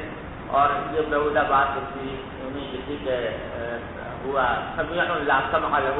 وبصیر لا بصر لہ الی آخر۔ اور اس معاملے میں یہ معتزلہ بھی امتحان میں تھے۔ تو ایک تو ان کی سب سے ان کا دوسرا عقیدہ باطل یہ تھا۔ تیسرا ان کا عقیدہ جو تھا وہ عقیدہ جبر، کہ کہ انسان جو ہے وہ مجبور ہے، وہ افعال کا نہ خالق ہے نہ کاسب ہے، بلکہ معتزلہ میں کہتے ہیں نا خالق ہے اپنے افعال کا، اور اہل سنت کہتے ہیں کاسب ہے۔ یہ کہتا ہے نہ خلق ہے نہ کسب ہے، وہ مجبور ہے محض۔ تو یہ جبریہ میں شمار ہے۔ تو یہ معتزلہ کے ساتھ اگر دیکھو تو ایک چیز میں تو یہ معتزلہ کے ہم نوا ہے، اور وہ ہے انکار صفات، اور دوسری چیز میں یہ معتزلہ کے بالکل برعکس ہے۔ معتزلہ جو ہے وہ قدریہ ہے، لہذا وہ کہتے ہیں خالق افعال ہے انسان کو، اور کہتے ہیں اس کو مکمل اختیار آتے وہ اپنا افعال کا خود خلق کرتا ہے، اور یہ اس کے برعکس کہتے ہیں جبریہ ہے. تو یہ ایک چیز میں معتزلہ کے بالکل مساوی ہے اور ایک چیز میں یہ معتزلہ کے بالکل برعکس ہے. جانتے سمجھ گئے نا. تو امام بخاری رحمۃ اللہ علیہ نے اس کتاب میں انہی کے مختلف عقائد کی تردید کی ہے مختلف ابواب کے اندر. لیکن ساتھ ساتھ جہمیہ کے علاوہ دوسرے مجھ سے مختلف فرقوں کی بھی ہے جن میں سے معتزلہ بھی داخل ہیں. بہت سی جگہوں پر معتزلہ کی تردید کی ہے امام بخاری نے اور بہت سی جگہوں پر خوارج کی بھی کی ہے اور بعض جگہوں پر روافض کی بھی کی ہے. لیکن بنیادی جو اختلاف ہے اور بنیادی جو ابواب ہیں وہ زیادہ تر صفات باری تعالیٰ سے متعلق ہے. سمجھے نا. اب صفات باری تعالیٰ کے بارے میں ایک بات یہ سمجھ لینی چاہیے کہ صفات کی خود اہل سنت نے دو قسمیں کی ہیں. ایک تو وہ ہے جن کو صفات ذاتیہ کہا جاتا ہے اور دوسرے صفات بلکہ یوں کہہ لو ذاتیہ کی کوئی تعبیر درست نہیں ہے. ایک وہ ہے صفات محکمہ اور ایک ہے صفات متشابہہ. صفات محکمہ ان کو کہا جائے گا کہ جس کے جو چاہے صفات ذاتیہ ہوں صفات فعلیہ ہوں مثلا باری تعالیٰ کا عالم ہونا مرید ہونا سمیع ہونا بصیر ہونا خالق ہونا الی آخر یہ صفات محکمہ ہیں. اور صفات متشابہہ سے مراد وہ الفاظ ہیں وہ صفات ہیں جو قرآن کریم میں یا احادیث میں آئی ہیں نبی کریم صلی اللہ علیہ وسلم کے لیے تو نبی کریم صلی اللہ علیہ وسلم کی طرف سے نبی اللہ تبارک و تعالیٰ کے لیے اور اس میں بعض ایسی چیزوں کا اثبات کیا گیا ہے اللہ تعالیٰ کے لیے کہ جو مخلوق کی صفات سمجھی جاتی ہیں. مثلا ید کا اطلاق کیا گیا یا عین کا اطلاق کیا گیا یا باری تعالیٰ کی طرف استوا کی نسبت فرمائی گئی وغیرہ وغیرہ. یہ صفات متشابہہ ہیں جن کے بارے میں جن سے صحیح حقیقت کا علم اللہ تعالیٰ کے سوا کسی کو نہیں. سمجھے نا. اب ان صفات کے بارے میں جو بحثیں چلی ہیں علماء کلام کے درمیان کہ کل صفات باری تعالیٰ کی کتنی ہیں اور کون سی صفت جو ہے وہ اس کا اقرار اور اس پر عقیدہ رکھنا ایمان کا لازمی تقاضا ہے. کون سی صفات ایسی ہیں کہ جو جن کے بارے میں اگر کوئی شخص ایمان نہ رکھے تو کفر لازم نہیں آتا وغیرہ وغیرہ. پھر ان صفات کی کنہ کے اندر لوگ پڑ گئے. مثلا یہ بحث چلاتی ہے کہ جب باری تعالیٰ کے لیے صفت علم ثابت ہے تو پھر صفت سماع صفت بصر کی کیا ضرورت ہے. تو کہ سماع اور بصر کی ضرورت تو مخلوقات کو ہوتی ہے حوادث کو ہوتی ہے علم حاصل کرنے کے لیے. کیونکہ علم کے ذرائع جو ہیں وہ جو انسان ہے یا مخلوقات ہیں ان کو علم حاصل کرنے کے لیے ظاہری اسباب کی ضرورت ہے. ان ظاہری اسباب میں سے سماع ہے یا بصر ہے. باری تعالیٰ کا علم تو ذاتی ہے. جب ذاتی ہے تو پھر سماع کی کیا ضرورت اور بصر کی کیا ضرورت. سمجھے نا. اس وجہ سے بعض لوگوں نے یہ کہہ دیا کہ باری تعالیٰ کی جو صفات میں بصر تو ہے لیکن سماع کی ضرورت نہیں ہے. باری تعالیٰ بصر جو ہے وہ اس لیے کہ جو چیز بھی علم ہے باری تعالیٰ کے وہ گویا مبصر ہے, آنکھوں سے دیکھی ہوئی ہے. ہر چیز کچھ لائے بھی وہ آنکھوں صحیح ہو, کوئی چیز غائب نہیں. یا بصر تو ہے اور سماع نہیں. بعض نے کہا کہ دونوں ہیں اور علم بھی ہے, بعض نے کہا علم ہے اور سماع اور بصر کی حاجت نہیں. یہ سب تفصیلات میں لوگ پڑ گئے. لیکن میرا ایمان تو اس بات پر ہے جو علامہ ابن خلدون رحمۃ اللہ علیہ نے مقدمے میں لکھی ہے اور وہی در حقیقت صحیح بات ہے کہ بھائی یہ صفات باری تعالیٰ کا مسئلہ جو ہے وہ ایک ایسی چیز ہے کہ جو انسان کے ادراک سے باہر ہے. اس کی گناہ کو کوئی سمجھ سکتا ہی نہیں. لہذا تم اگر اپنی عقل سے سمجھنا چاہو باری تعالیٰ کی صفات کی حقیقت کو تو تمہاری عقل اس لائق نہیں کہ وہ ان کو سمجھے.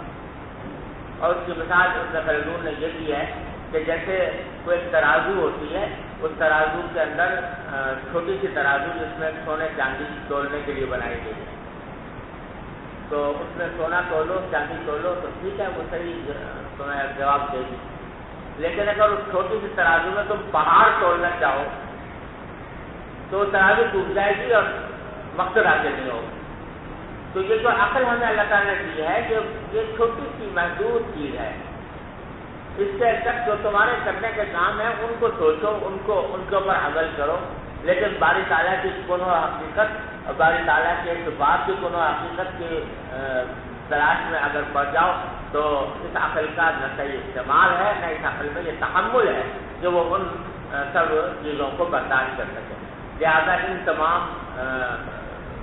تفصیلات میں جانے کی ضرورت نہیں. جو کچھ بھی قرآن کریم میں اور سنت میں نبی کریم صلی اللہ علیہ وسلم نے بتایا ہے اللہ تبارک و تعالیٰ کے بارے میں، وہ اس پر ایمان رکھو. کما یلیق بشان تعالی، اور بس اس سے آگے زیادہ بحث میں پڑھنے کی ضرورت نہیں. ہمارے متکلمین حضرات کو اس لیے ان کو ضرورت پیش آئی کہ یہ طرح طرح کے فرقے پیدا ہو گئے تھے اور یہ غلط غلط باتیں کہتے تھے، تو ان کے تردید کے لیے ہمارے متکلمین کو داخل ہونا پڑا ان مباحث میں ضرورت کے تحت. الحمدللہ وہ قصہ ختم ہو گیا اور اب وہ نہ جہمیہ رہے، نہ معتزلہ رہے، نہ معطلہ رہے، نہ مجسمہ رہے، یہ سب الحمدللہ ختم ہو گئے. تو لہٰذا اب خامخواہ اس بحث میں پڑھنے کی کوئی زیادہ ضرورت نہیں ہے، اور نہ در حقیقت یہ صحابہ کرام کا طریقہ تھا کہ وہ ان مباحث میں زیادہ وقت صرف کریں. تو ایمان اجمالی جتنا کہ کتاب و سنت میں آیا ہے وہ اتنا کافی ہے. یہ اگر سمجھ کے پڑھو تو پھر یہ پورے کتاب میں کہیں بھی بولنے کی ضرورت نہیں. سمجھے نا؟ سیاست کی حدیثیں جو ہیں وہ ساری بڑی ہوئی ہیں، لیکن اور اگر ہر بات کے پیچھے جو مقصود ہے امام بخاری کا اس کی تفصیل میں جائیں تو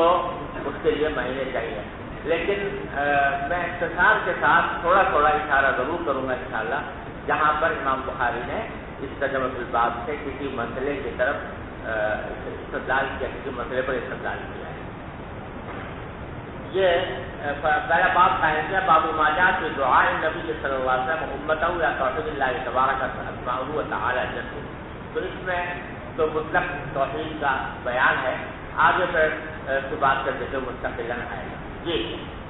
باب ما جاء في دعاء النبي صلى الله عليه وسلم وامته الى توحيد الله تبارك اسماءه وتعالى جده. وبه قال حدثنا ابو عاصم عن زكريا بن اسحاق عن يحيى بن محمد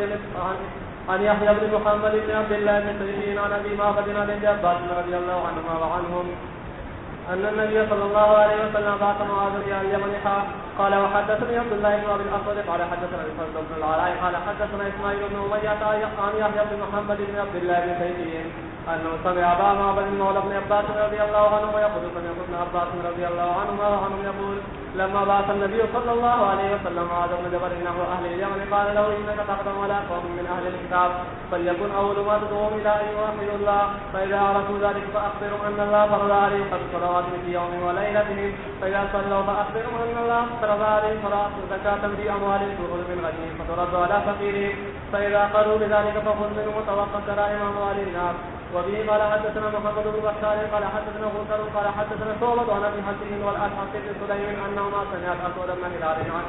عن معاذ بن جبل رضي الله عنه قال قال النبي صلى الله عليه وسلم يا معاذ تدري ما حق الله على العباد؟ قال الله ورسوله اعلم. قال ان يعبدوه ولا يشركوا به شيئا. اتدري ما حقهم عليه؟ قال الله ورسوله اعلم. قال ان لا يعذبهم. وبه قال حدثنا اسماعيل قال حدثني مالك عن عبد الرحمن بن عبد الله بن عبد الرحمن بن ابي سعد عن ابي عن ابي سعيد الخدري رضي الله عنه وعنهم ان رجلا سمع رجلا يقرأ قل هو الله احد يرددها فلما اصبح جاء الى النبي صلى الله عليه وسلم فذكر ذلك له وكأن الرجل يتقالها فقال النبي صلى الله عليه وسلم فقال رسول الله صلى الله عليه وسلم والذي نفسي بيده النار تعدل ثلث القرآن. زاد اسماعيل بن جعفر عن مالك عن عبد الرحمن عن ابي سعيد الخدري رضي الله عنه وعنه قال اخبرني اخي قتادة بن النعمان عن النبي صلى الله عليه وسلم. وبه قال حدثنا محمد قال حدثنا احمد بن صالح قال حدثنا ابن وهب قال حدثنا عمرو عن ابن ابي هلال ان ابا رجال محمد بن عبد الرحمن حدثه عن امي امرة بنت عبد الرحمن وكانت فيه عائشة رضي الله عنها وعنه زوج النبي صلى الله عليه وسلم. عن عائشة رضي الله عنها ان النبي صلى الله عليه وسلم بعث رجلا على سرية وكان يقرأ لاصحابه في صلاتهم فيختم قل هو الله احد. فلما رجعوا ذكروا ذلك للنبي صلى الله عليه وسلم فقال سألوه لأي شيء يصنع ذلك فسألوه فقال أنها صفة الرحمن وأنا أحب أن أقرأ بها. فقال النبي صلى الله عليه وسلم أخبروه أن الله يحبه. باب قل ادعوا الله أو ادعوا الرحمن أيما تدعوا فله الأسماء الحسنى. قل ادعوا الله أو ادعوا الرحمن أيما تدعوا فله الأسماء الحسنى. اس طرح میں الباب کا مقصود یا تو باری تعالیٰ کی صفت رحمان کا بیان ہے، یا مقصود یہ ہے کہ جیسے کفار مکہ جو تھے وہ اللہ تبارک و تعالیٰ کا نام تو جانتے تھے لیکن رحمان کے بارے میں کہا کرتے تھے کہ ہم جانتے رحمان کو، تو اس رحمان کے نام کا اثبات. اور تیسرا مطلب یہ بھی ہے اس کے لیے الگ باب جو قائم کیا امام بخاری نے کہ باری تعالیٰ کے اسماء حسنہ کا اثبات کیا. یہ تردید ہے، یہ بھی جہمیت. جہمیہ جو ہے وہ اسماء حسنہ کا انکار، اسماء کا انکار کرتے تھے، جیسے کہ بس اللہ ہی اللہ ہے، باقی جو جس میں نام ہیں وہ ان سب کا انکار کرتے تھے. کہتے اگر یہ کہتے ہو کہ 99 اسماء ہیں تو اس کا مطلب 99 خدا ہے، تو اس بات سے وہ انکار کرتے تھے اس کا. تو ان کی تردید مقصود ہے کہ اللہ تعالیٰ نے خود اپنے اسماء حسنہ بیان کیا. جی.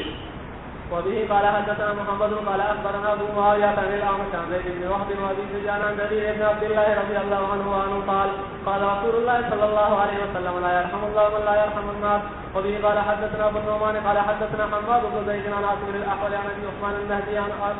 أسامة بن زيد رضي الله عنه وعنه قال كنا عند النبي صلى الله عليه وسلم جاء رسول إذا بنات يدعوه إلى ابنها في الموت فقال ارجع فأخبرها أن لله ما أخذ وله ما أعطى وكل شيء عنده بأجل مسمى فمرها فلتصبر ولتحتسب. فأعاد الرسول أنها أقسمت تأتينها فقام النبي صلى الله عليه وسلم وقام معه سعد بن عبادة ومعاذ بن جبل رضي الله عنهما فدفع الصبي إليه ونفسه تغاطى كأنها في شم فقادت عيناه فقال له سعد يا رسول الله قال هذه رحمة جعلها الله في قلوب عباده وإنما يرحم الله من عباده الرحماء. باب قول الله تعالى إني أنا الرزاق ذو القوة المتين. وبه قال حدثنا عبدان عن أبي حمزة عن الأعمش عن سيد بن جبير عن أبي عبد الرحمن السلمي عن أبي موسى الأشعري رضي الله عنه قال النبي صلى الله عليه وسلم ما أحد أصبر على أذى سمعوا من الله يبتغون له الولد ثم يعافيهم ويرزقهم. باب قول رزاق کا بیان کرنا مقصود ہے. باب قول الله تعالى عالم الغيب فلا ينزل على غيبه أحدا وإن الله عنده علم الساعة وأنزله بعلمه وما تحمل من أنثى ولا تدع إلا بعلمه إليه يرد علم الساعة. قال أبو عبد الله قال يحيى الظاهر على كل شيء علما والباطن على كل شيء علما. یعنی ظاہر جو پائیدار کے اسماء حسنہ میں ظاہر بھی ہے باطن بھی ہے، تو ظاہر سے مراد یہ ہے کہ ہر چیز پر ظاہر ہے علم کا اعتبار، ہر چیز کا علم باری تعالیٰ کو ہے، اور ہر چیز کا جو مخصوصیات ہیں ان کا علم بھی باری تعالیٰ کو حاصل ہے، اس لیے آج اس کو باطن کا نام ہے. جی.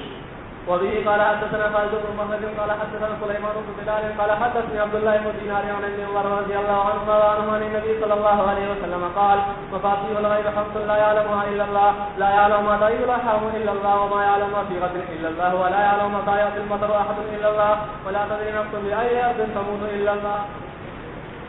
ولا يعلم متى تقوم الساعة إلا الله. وبه قال حدثنا محمد بن يوسف قال حدثنا سفيان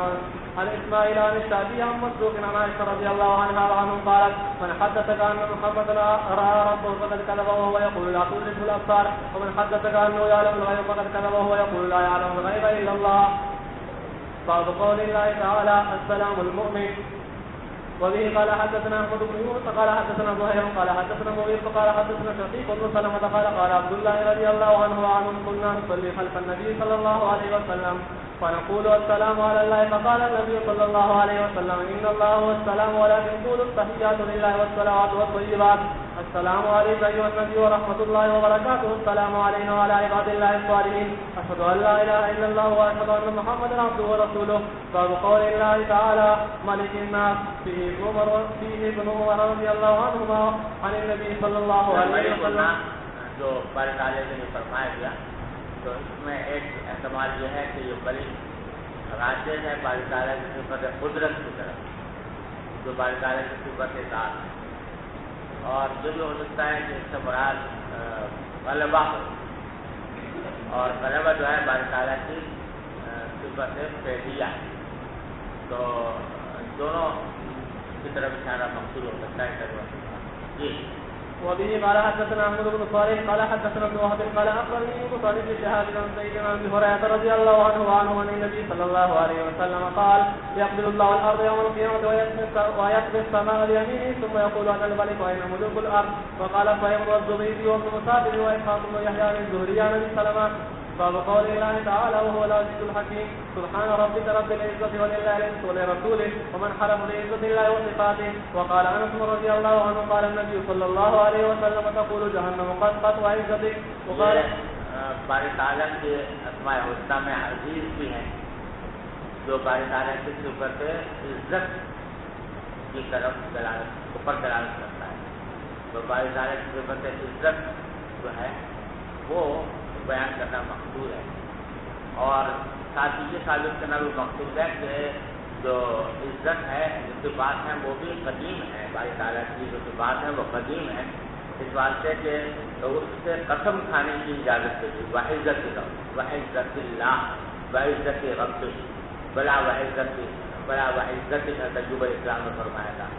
تو قسم جو ہے وہ کھائی جا سکتی ہے اس چیز کی جو اللہ جل جلالہ کی قسم کھا جاتا ہے، یا اس کی ان سے باتیں قدیمہ کی قسم کھائی جاتی ہے. تو قسم کھانا اس بات پر دلالت کرتا ہے کہ یہ اللہ تعالیٰ کی صفت بھی ہے اور قدیم ہے، حادث نہیں جی. وقال ابو هريره رضي الله عنه عن النبي صلى الله عليه وسلم يبقى رجل بين الجنه والنار ياخذ اهل النار دخولا الجنه فيقول يا رب اصرف وجهي عن النار لا وعزتك لا اسالك غيرها. قال ابو سعيد رضي الله عنه ان رسول الله صلى الله عليه وسلم قال الله لك ذلك واعطك امثاله. وقال ايوب وعزتك لا غنى عن بركتك. وبه قال حدثنا ابو محمد قال حدثنا عبد الوارث قال حدثنا حسين بن المعلم قال حدثني عبد الله بن بريدة عن يحيى بن يحيى عن ابن عباس رضي الله عنهما وعنهم أن النبي صلى الله عليه وسلم كان يقول أعوذ بعزتك الذي لا إله إلا أنت الذي لا تموت والجن والإنس يموتون. وبه قال حدثنا ابن الأسود قال حدثنا حرمي قال حدثنا شعبة عن قتادة عن أنس رضي الله عنه وعنه عن النبي صلى الله عليه وسلم قال يلقى في النار. وقال لي خليفة حدثنا يزيد بن زريع قال حدثنا سعيد بن قتادة عن أنس رضي الله عنه وعنهم وعن معتمر قال سمعت أبي قتادة عن أنس رضي الله عنه وعنهم عن النبي صلى الله عليه وسلم قال لا يزال يلقى فيها وهي تقول هل من مزيد حتى يضع فيها رب العالمين قدمه فينتهي بعضها إلى بعض ثم تقول قد بعزتك وكرمك. ولا يزال الجنة تفضل حتى يؤتي الله لها خلقا فيمكنهم فضل الجنة. باب قول الله عز وجل وهو الذي خلق السماوات والأرض بالحق. وبه قال حدثنا خبيث قال حدثنا سفيان عن ابن جريج عن سليمان عن طاووس عن ابن عباس رضي الله عنهما وعنهم قال كان النبي صلى الله عليه وسلم يدعو من الليل اللهم لك الحمد رب السماوات والأرض لك الحمد أنت قيم السماوات والأرض وما فيهن لك الحمد أنت نور السماوات والأرض قولك الحق ووعدك الحق ولقاؤك حق والجنة حق والنار حق والساعة حق. اللهم لك أسلمت بك آمنت وعليك توكلت وإليك أنبت بك خاصمت وإليك حاكمت فاغفر لما قدمت وأخرت وأسررت وأعلنت أنت إله لا إله لي غيرك. وبه قال یہ ترجمہ الباب جو ہے اس میں ایک احتمال یہ ہے کہ اس میں بارے تعالیٰ کی صفت حق کو ثابت کرنا مقصود ہے الحق، کیونکہ انت نور السماوات والارض قولک الحق ووعدک الحق ولقاؤک حق الی آخرہ.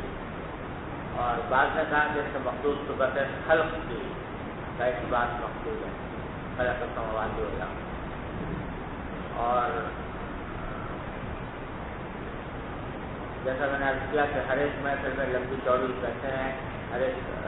بات میں مثلا یہاں پر یہ بحث کری گئی ہے کہ سماوات والارض جو ہیں باری تعالیٰ کی خلق کے لیے یہ مقبول بھی ہیں یا مقبول مطلق ہیں. بعض نے کہا کہ یہ باری تعالیٰ کے لیے مقبول بھی نہیں ہے بلکہ مقبول مطلق. کیوں؟ اس لیے کہ مفعول بھی جو ہوتا ہے وہ فعل کے وقوع سے پہلے ہوا کرتا ہے، پہلے وجود ہوتا ہے نا اس کا. جیسے ضربت زیدن اگر کہا تو زید کا وجود تھا پہلے ضرب سے، تو زید کا مفعول بھی بن گیا. لیکن جہاں خلق آ رہا ہے تو سماوات والارض کا مفعول بھی سے ہو سکتا ہے کہ سماوات والارض خلق سے پہلے نہیں تھے، لہٰذا مفعول بھی ہے. تو جو مفعول بھی نہیں ہے تو کہتے ہیں کہ خلق یہ کیا ہے؟ یہ مفعول مطلق ہے، یعنی خلق جو ہے وہ باری تعالیٰ کے صفت خلق جو ہے وہ جب متعلق ہوئی سماوات اور ارض کے ساتھ تو وہ خلق کا تعلق سماوات ارض کے ساتھ ہوا، جو مفعول بھی نہیں بنا بلکہ مفعول مطلق ہوا، یہاں کے لیے بدر ہوا. تو اس بحث کی طرف بھی اشارہ مقصود ہے اس ترجمہ الباب. جی. وبه قال حدثنا صادق بن محمد قال حدثنا سفيان بهذا وقال انت الحق وقولك الحق باب قوله وكان الله سميعا بصيرا. وقال الاعمش عن تميم عن عروه عن عائشه رضي الله عنها وعنهم قالت الحمد لله الذي وسع سمعه الاصوات فانزل الله على النبي صلى الله عليه وسلم قد سمع الله قول التي تجادلك في زوجها. وبه قال حدثنا سليمان بن حرب قال حدثنا حماد بن زيد عن ايوب عن ابي عثمان عن ابي موسى رضي الله عنه قال كنا مع النبي صلى الله عليه وسلم في سفر فكنا اذا علونا كبرنا فقال ارجعوا ولا انفسكم فإنك لا تدعون صم ولا غائبا تدعون سميعا بصيرا قريبا. ثم أتى علي وأنا أقول في نفسي لا حول ولا قوة إلا بالله. فقال لي يا عبد الله بن قيس قل لا حول ولا قوة إلا بالله فإنها كنز من كنوز الجنة أو قال ألا أدلك به. وبه قال حدثنا يحيى بن سليمان قال حدثني ابن وهب قال أخبرني عمرو عن يزيد عن أبي الخير أنه سمع عبد الله بن عمرو رضي الله عنهما وعنهم أن أبا بكر الصديق رضي الله عنه قال للنبي صلى الله عليه وسلم يا رسول الله علمني دعاء أدعو به في صلاتي قال قل اللهم إني ظلمت نفسي ظلما كثيرا ولا يغفر الذنوب إلا أنت فاغفر لي من عندك مغفرة إنك أنت الغفور الرحيم. وبه قال حدثنا عبد الله بن يوسف قال أخبرنا ابن وهب قال أخبرني يونس بن شهاب قال حدثني عروة أن عائشة رضي الله عنها وعنهم حدثته قال النبي صلى الله عليه وسلم إن جبريل ناداني قال إن الله قد سمع قول قومك وما ردوا عليه. باب قوله قل هو القادر. وبه قال حدثنا ابراهيم بن المنذر قال حدثنا معلوم بن عيسى قال حدثني عبد الرحمن بن ابي الموالي قال سمعت محمد بن المنكدر يحدث عبد الله بن الحسن يقول اخبرني جابر بن عبد الله السلمي رضي الله عنهما قال كان رسول الله صلى الله عليه وسلم يعلم اصحابه الاستخارة في الامور كلها كما يعلمهم السورة من القرآن. يقول اذا هم احدكم بالامر فليركع ركعتين من غير الفريضة ثم ليقل اللهم إني أستخيرك بعلمك وأستغفرك بقدرتك وأسألك من فضلك فإنك تغفر ولا أقدر وتعلم ولا أعلم وأنت علام الغيوب. اللهم فإن كنت تعلم هذا الأمر ثم يسمي بعيني خير لي في عاجل أمري وآجله قال وفي ديني وما في عاقبة أمري فاغفره لي ويسره لي ثم بارك لي فيه. اللهم إن كنت تعلم أنه شر لي في ديني وما في عاقبة أمري وقال في عاجل أمري وآجله فاصرفني عنه واقدر لي الخير حيث كان ثم رزقني به. باب مقلب القلوب وقول الله تعالى ونقلب أفئدتهم وأبصارهم. وبه قال حدثنا سعيد بن سليمان عن ابن المبارك عن موسى بن عقبة عن سالم بن عبد الله رضي الله عنه وعنه قال أكثر ما كان النبي صلى الله عليه وسلم يحلف له مقلب القلوب. باب إن لله 100 اسم إلا واحدا. قال ابن عباس رضي الله عنه ذو الجلال العظمة البر اللطيف. وبه قال حدثنا ابو اليمان قال أخبرنا صهيب قال حدثنا ابو الزناد عن الأعرج عن أبي هريرة رضي الله عنه وعنهم أن رسول الله صلى الله عليه وسلم قال إن لله 99 اسما 100 إلا واحدة من أحصاها دخل الجنة أحصيناه وحفظناه. باب الأسوال بأسماء الله والاستعانة بها. وبه قال حدثنا عبد الله جو بات مقصود ہے وہ یہ بحث ہے متکلمین جہاں بڑی لمبی چوڑی بحث ہوتے ہیں کہ اسم اور مسمى دونوں ایک چیز ہے یا الگ ہے. تو مخلوقات میں تو یہ بات طے ہے کہ اسم اور چیز ہے مسمى اور چیز ہے، سمجھے نا. لیکن باری تعالیٰ کے جو اسماء الحسنی ہے تو وہ آیا اسم اور مسمى ایک ہے یا الگ ہے. تو ایک بڑی جماعت نے یہ کہا کہ اسم اور مسمى ایک ہی ہے، اور امام یعنی جو اسم ہے وہی مسمى بھی ہے اللہ تبارک و تعالیٰ. تو امام بخاری بظاہر ان کی تائید کرنے کے لیے باب لائے ہیں اور یہ کہا ہے کہ دیکھو قرآن و حدیث میں کئی جگہ ایسا آیا ہے کہ استعاذہ کیا گیا اللہ تعالیٰ کے اسماء کے ساتھ. اعوذ بکلمات اللہ التامات باسماء اللہ الحسنى، یہ حدیث میں نبی کریم صلی اللہ علیہ وسلم نے استعاذہ فرمایا کیسے؟ اسماء حسنى. تو اگر اسم مختلف ہوتا مسمى سے، مسمى کا غیر ہوتا تو استعاذہ اس سے جائز نہ ہوتا، وہ استعاذہ بغیر اللہ ہو جاتا. سمجھے نا؟ اگر اسم الگ ہوتا، مسمى الگ ہوتا اور استعاذہ کیا جائے اللہ تعالیٰ کے اسم سے، اعوذ بکلمات اللہ التامات باسماء اللہ الحسنى، تو کیا معنی ہوئے کہ یہ استعاذہ قائد کس سے ہوا؟ بغیر اللہ، تو جو جائز نہیں ہے. لہٰذا استعاذہ کا اللہ کے اسماء سے استعاذہ کرنا اس بات کی دلیل ہے جو اسماء ہے باری تعالیٰ کے وہی مسمى دونوں ایک ہیں، لہٰذا استعاذہ کرنا جائے. یہ ہے مقصود کی بات. جی. وبه قال حدثنا عبد العزيز بن عبد الله قال حدثني مالك بن سعيد بن ابي سعيد المقبوري عن ابي هريره رضي الله عنه عن النبي صلى الله عليه وسلم قال اذا جاء احدكم براسه فلينفث بشنقه ثوبه 3 مرات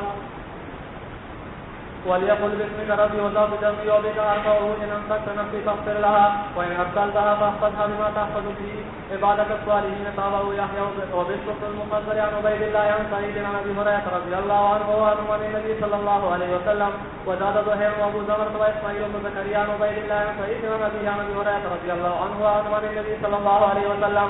یہاں تو استعاذہ بظاہر نہیں ہے اسماء کے ساتھ، لیکن اسی حدیث کے دوسرے طریقے میں جیسا کہ آگے آ رہا ہے اس میں اللہم بسمک اموت و احیا، تو وہاں استعاذہ جو ہے وہ باری تعالیٰ کے اسم میں ہے. جی. ورواه ابن عجلان عن سعيد عن ابي هريره رضي الله عنه عن النبي صلى الله عليه وسلم وبه قال حدثنا مسلم قال حدثنا شعبة عن عبد الملك عن الحارث بن عين عن حذيفة رضي الله عنه قال كان النبي صلى الله عليه وسلم اذا اوى الى فراشه قال اللهم باسمك اموت واحيا واذا اصبح قال الحمد لله الذي احيانا بعد ما ماتنا واليه النشور. وبه قال حدثنا سعد بن حفص قال حدثنا شيبان بن منصور عن ربيع بن هراس عن حرقة بن القرى عن ابي ذر رضي الله عنه قال كان النبي صلى الله عليه وسلم إذا أحرم الجو من الليل قال باسمك نموت ونحيا فإن استيقظ قال الحمد لله الذي أحيانا بعد ما ماتنا وإليه النشور. وبه قال حدثنا قتيبة بن سعيد قال حدثنا جرير عن منصور عن خالد عن قريب عن ابن عباس رضي الله عنه قال قال رسول الله صلى الله عليه وسلم لو أن أحدهم إذا أراد أن يأتي أهله فقال بسم الله اللهم جنبنا الشيطان وجنب الشيطان ما رزقتنا فإنه إن يقدر بينهما ويكون في ذلك لم يضره الشيطان أبدا. وبه قال حدثنا عبد الله بن مسلمة قال حدثنا فزيل عن منصور عن ابراهيم عن همام بن عدي بن حاتم رضي الله عنه قال سألت النبي صلى الله عليه وسلم قلت ارسل كلاب المعلمة قال إذا أرسلت كلابك المعلمة وذكرت اسم الله فامسكنا فقل واذا رميت بالمعراج فقل وبه قال حدثنا يوسف بن موسى قال حدثنا ابو خالد بن الاحمر قال سمعت هشام بن عروه يحدث عن ابي عائشه رضي الله عنها وعنه قالت قالوا يا رسول الله ان هنا اقوام حديث عهد بشيء يهدوننا بلقمان لا ندري يذكرون عليه اسم الله ام لا قال اذكروا انتم اسم الله وقلوا. تابعه محمد بن عبد الرحمن ودراوردي وأسامة بن حفص. وبه قال حدثنا حفص بن عمر قال حدثنا هشام بن قتادة عن انس رضي الله عنه قال نهى النبي صلى الله عليه وسلم بكفين يصلي ويكبر. وبه قال حدثنا حفص بن عمر قال حدثنا شعبة عن الاسود بن قيس عن جندب بن عبد الله رضي الله عنه انه سئل النبي صلى الله عليه وسلم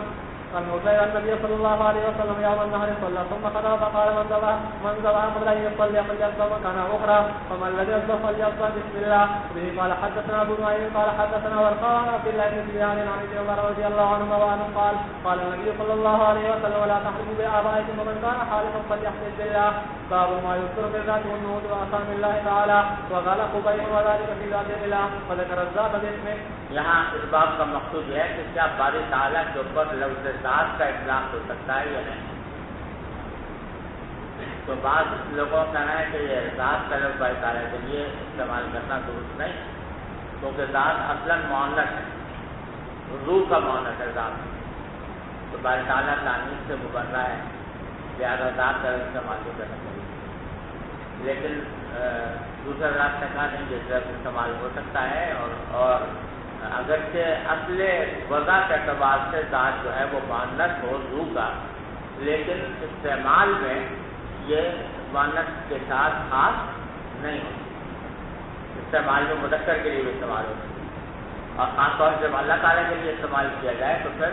اس سے کوئی اس میں تانیث کا کوئی لحاظ نہیں ہے، لہٰذا یہ لفظ استعمال کر سکتے ہیں۔ قرآن امام بخاری بھی سے تعریف کرتے ہیں کہ ذات کا لفظ استعمال کر سکتے ہیں، اور اس طرح کرنا ہے تو قبیل کے شعر سے غزالی کا فی ذات الہی وحی کا دوبارہ اعلیٰ اوصال السلم مفضع پڑھ چکے ہیں آپ جی۔ وبه قال حدثنا ابو اليمان قال اخبرنا صهيب بن الزهري قال اخبرنا ایک بات اور کہ نعوت کا لفظ استعمال کیا یہاں پر صفات کے بجائے، یہ بعض اوقات یہ تفصیل کرتے ہیں حضرات محدثین یا متکلمین کہ جو صفات محکمہ جن کو میں نے کہا تھا ان کے ایک لفظ صفات استعمال کرتے ہیں، لیکن صفات متشابہہ جو ہیں جیسے وجہ ہے، عین ہے، نفس ہے وغیرہ، ان کے لیے استعمال فرماتے ہیں نعوت کا لفظ۔ تو یہاں پر اس باب میں ذات کا ذکر بھی مقصود ہے اور نعوت کا بھی مقصود ہے جی۔ وبه قال حدثنا ابو اليمان قال اخبرنا صهيب بن الزهري قال اخبرني عمرو بن ابي سفيان بن اسير بن جاريه الثقفي وحليف بن زهرة وكان من اصحاب ابي هريره رضي الله عنه ان ابا هريره رضي الله عنه قال بعث رسول الله صلى الله عليه وسلم اسرى منهم خبيب الانصاري فاخبرني عبيد الله بن زياد ان ابن الحارث اخبره انهم حين اجتمعوا استعار منها موسى يستحد بها فلما خرجوا به الى الحرم ليقتلوه قال خبيب ما أبالي حين أرسل مسلما على أي شرك كان لله مصرعي وذلك في ذات الإله وإن يشاء يبارك على أوصال سلب ممزعي فقتله ابن الحارث فأخبر النبي صلى الله عليه وسلم أصحابه خبرا يمصيبون باب قول الله تعالى ويحذركم الله نفسه وقوله تعالى ما في نفسي ولا أعلم ما في نفسك یہاں مقصود یہ ہے کہ باری تعالیٰ کے لیے لفظ نفس کا اطلاق ہو سکتا ہے، لیکن قرآن کریم میں خود استعمال ہوا یحذرکم اللہ نفسہ تعلم ما نفسی ولا اعلم ما فی نفسک، یہاں نفس کے لفظ اطلاق باری تعالیٰ کے لیے کیا گیا تو استعمال ہوا کہ نفس کا اطلاق بھی ہو سکتا ہے۔ اور ویسے تو نفس کے لغوی معنی جو ہیں وہ ایسے ہیں کہ جو اللہ تعالیٰ کے لائق نہیں ہیں، اس بات سے کہ نفس متنفس کو کہتے ہیں جو سانس لینے والا ہو، اور باری تعالیٰ اس سے منزہ ہے، لیکن استعمال میں تنفس کے معنی ملحوظ نہیں ہے، بلکہ اس نفس کا لفظ جو ہے مطلق ذات کے لیے بھی استعمال ہوتا ہے، لہٰذا باری تعالیٰ کے لیے نفس کا لفظ استعمال بھی درست ہے جی۔ وبه قال حدثنا عمر بن حفص بن ياسر قال حدثنا ابي قال حدثنا الأعمش عن شقيق عن عبد الله رضي الله عنه عن النبي صلى الله عليه وسلم قال ما من احد يرى من الله من اجل ذلك حرم الفواحش وما احد احب اليه الموت من الله۔ وبه قال یہاں پر اگرچہ نفس کا لفظ نہیں ہے لیکن احد کا لفظ آیا نا، تو احد یہ بتلانا چاہتے ہیں کہ جب نفس کا لفظ استعمال کیا جاتا ہے تو وہ احد کے معنی میں ہوتا ہے، تو اس واسطے اس کا استعمال باری تعالیٰ کے لیے جائے جی۔ وبه قال حدثنا عبد الله بن حمزة عن الأعمش عن أبي هريرة رضي الله عنه عن النبي صلى الله عليه وسلم قال لما خلق الله القلم كتب في كتابه وهو يكتب على نفسه وهو وجه عنده ولا الآتي إن رحمتي تغلب غضبي۔ وبه قال حدثنا عمر بن حفص قال حدثنا أبي قال حدثنا الأعمش قال سمعت أبا صالح عن أبي هريرة رضي الله عنه قال قال رسول الله صلى الله عليه وسلم يقول الله أنا عند ظن عبدي بي وأنا معه إذا ذكرني فإن ذكرني في نفسي ذكرت في نفسي وإن ذكرني في ملأ ذكرت في ملأ خير منهم وإن تقرب إلي بشبر تقربت إليه ذراعا وإن تقرب إلي ذراعا تقربت إليه باعا ومن أتاني أمسي أتيته هرولا۔ باب قوله تعالى كل شيء هالك إلا وجهه۔ وبه قال وجہ کا لفظ آیا ہے باری تعالیٰ کے لیے، اور یہاں پر وجہ سے مراد ذات ہے، تو یا تو یہ ذات ہے یا جس طرح اور الفاظ استعمال ہوئے ہیں ید اور عین وغیرہ کے، اسی طرح جس طرح وہ متشابہ ہیں اسی طریقے سے جو وجہ بھی متشابہ ہے جی۔ وبه قال حدثنا قتيبة بن سعيد قال حدثنا حماد عن عمرو عن جابر بن عبد الله رضي الله عنه قال لما نزلت هذه الآية قل هو القادر على أن يبعث عليكم عذابا من فوقكم قال النبي صلى الله عليه وسلم أعوذ بوجهك فقال أو من تحت أرجلكم فقال النبي صلى الله عليه وسلم أعوذ بوجهك قال أو يلبسكم شيعا فقال النبي صلى الله عليه وسلم هذا أيسر باب قوله ولتثنى على عين تعزى وقوله تجري أعيننا وبه قال حدثنا موسى بن إسماعيل قال حدثنا جويرية. آگے کہیں عین کہیں ید وغیرہ کے لفظ کا اطلاق آ رہا ہے باری تعالیٰ کے لیے، تو اس میں پہلے بھی شاید میں نے بیان کیا ہے وہاں حدیث نزول کے تحت کہ اس میں دو مذہب جو ہیں اہل باطل کے، ایک جو ہے وہ یہ کہ بالکل ہی انکار ان نصوص کا کر دیا معطلہ نے، اور ایک یہ کہ ان کا اثبات اس طرح کیا کہ اس سے تشبیہ اور تقسیم لازم آ گئی، یہ مشبہ اور مجسمہ کا یہ دونوں قول تو باطل ہیں، لیکن علماء اہل سنت کے اندر چار اس میں مختلف موقف ہیں اور چاروں جو ہیں ان میں سے کسی کو بھی باطل نہیں کہا جا سکتا۔ ایک ہے مفوضہ جو یہ کہتے ہیں کہ اس کے معنی جو ہیں ہم اللہ سے سپورٹ کرتے ہیں، ہم خود کچھ نہیں بولتے کہ کیا مراد ہے عین سے اور ید سے اور استوا سے وغیرہ وغیرہ۔ دوسرا یہ کہ ہم ان کے جو معنی ہے حقیقی مراد، معنی حقیقی ہی مراد عین وجہ ید وغیرہ، لیکن وہ معنی حقیقی مخلوقات کے معنی حقیقی سے مختلف ہے، یعنی باری تعالیٰ کا وجہ ہے ید ہے لیکن مخلوقات کی وجہ اور ید سے مختلف ہے، اس کی گناہ اور ہے، سمجھے نا؟ تو یہ دوسرا مذہب ہے ابن تیمیہ رحمۃ اللہ علیہ وغیرہ۔ اور تیسرا یہ ہے کہ ان کی تعویل کی جائے معولہ متکلمین کہ مثلا ید ہے ید سے مراد قوت ہے، سمجھے نا؟ عین ہے تو اس سے مراد قوت بصر ہے وغیرہ وغیرہ تعویل کرتے ہیں، یہ متکلمین کا ہے اور بہت سے اشاعرہ کا یہ مطلب۔ اور چوتھا یہ ہے کہ جہاں پر تعویل بآسانی ممکن ہو وہاں تعویل، اور جہاں تعویل بآسانی ممکن نہ ہو وہاں تفویض، یہ چوتھا مطلب ہے ابن تقی العید رحمۃ اللہ علیہ وغیرہ۔ تو یہ چاروں مذاہب تو ہیں اہل سنت کے، اور ان میں سے کسی کو بھی باطل نہیں کہا جا سکتا، باقی جو معطلہ اور مجسمہ ہیں ان کا قول یقیناً باطل ہے۔ جی وبه قال حدثنا موسى بن اسماعيل قال حدثنا جويرية عن نافع عن عبد الله رضي الله عنه قال ذكر الدجال عند النبي صلى الله عليه وسلم فقال ان الله لا يخفى عليكم ان الله ليس بأعور واشار بيده الى عينه وان المسيح الدجال اعور عين اليمنى كان عينه صافية. وبه قال حدثنا حفص بن عمر قال حدثنا شعبة قال اخبرنا قتادة قال سمعت انس بن مالك رضي الله عنه وعنهم عن النبي صلى الله عليه وسلم قال ما بعث الله من نبي الا انذر قومه الاعور الكذاب انه اعور وان ربكم ليس بأعور مكتوب بين عينيه كافر. باب قول الله تعالى هو الله الخالق البارئ المصور. وبه قال حدثني اسحاق قال حدثنا عفان قال حدثنا وهيب قال حدثنا موسى قال حدثنا موسى بن عقبة قال حدثني محمد بن يحيى بن حيان عن ابن حيريز عن ابي سعيد الخدري رضي الله عنه وعنه في غزوة بني المصطلق انهم اصحابوا سبايا فارادوا ان يستغفروا بهن ولا يحملن فسالوا النبي صلى الله عليه وسلم عن العدل فقال ما عليكم الا تفعلوا فان الله قد كتب من هو خالق الى يوم القيامة. وقال مجاهد عن قتادة سألت أبا سعيد رضي الله عنه فقال قال النبي صلى الله عليه وسلم ليس نفس مخلوقة إلا الله خالقها.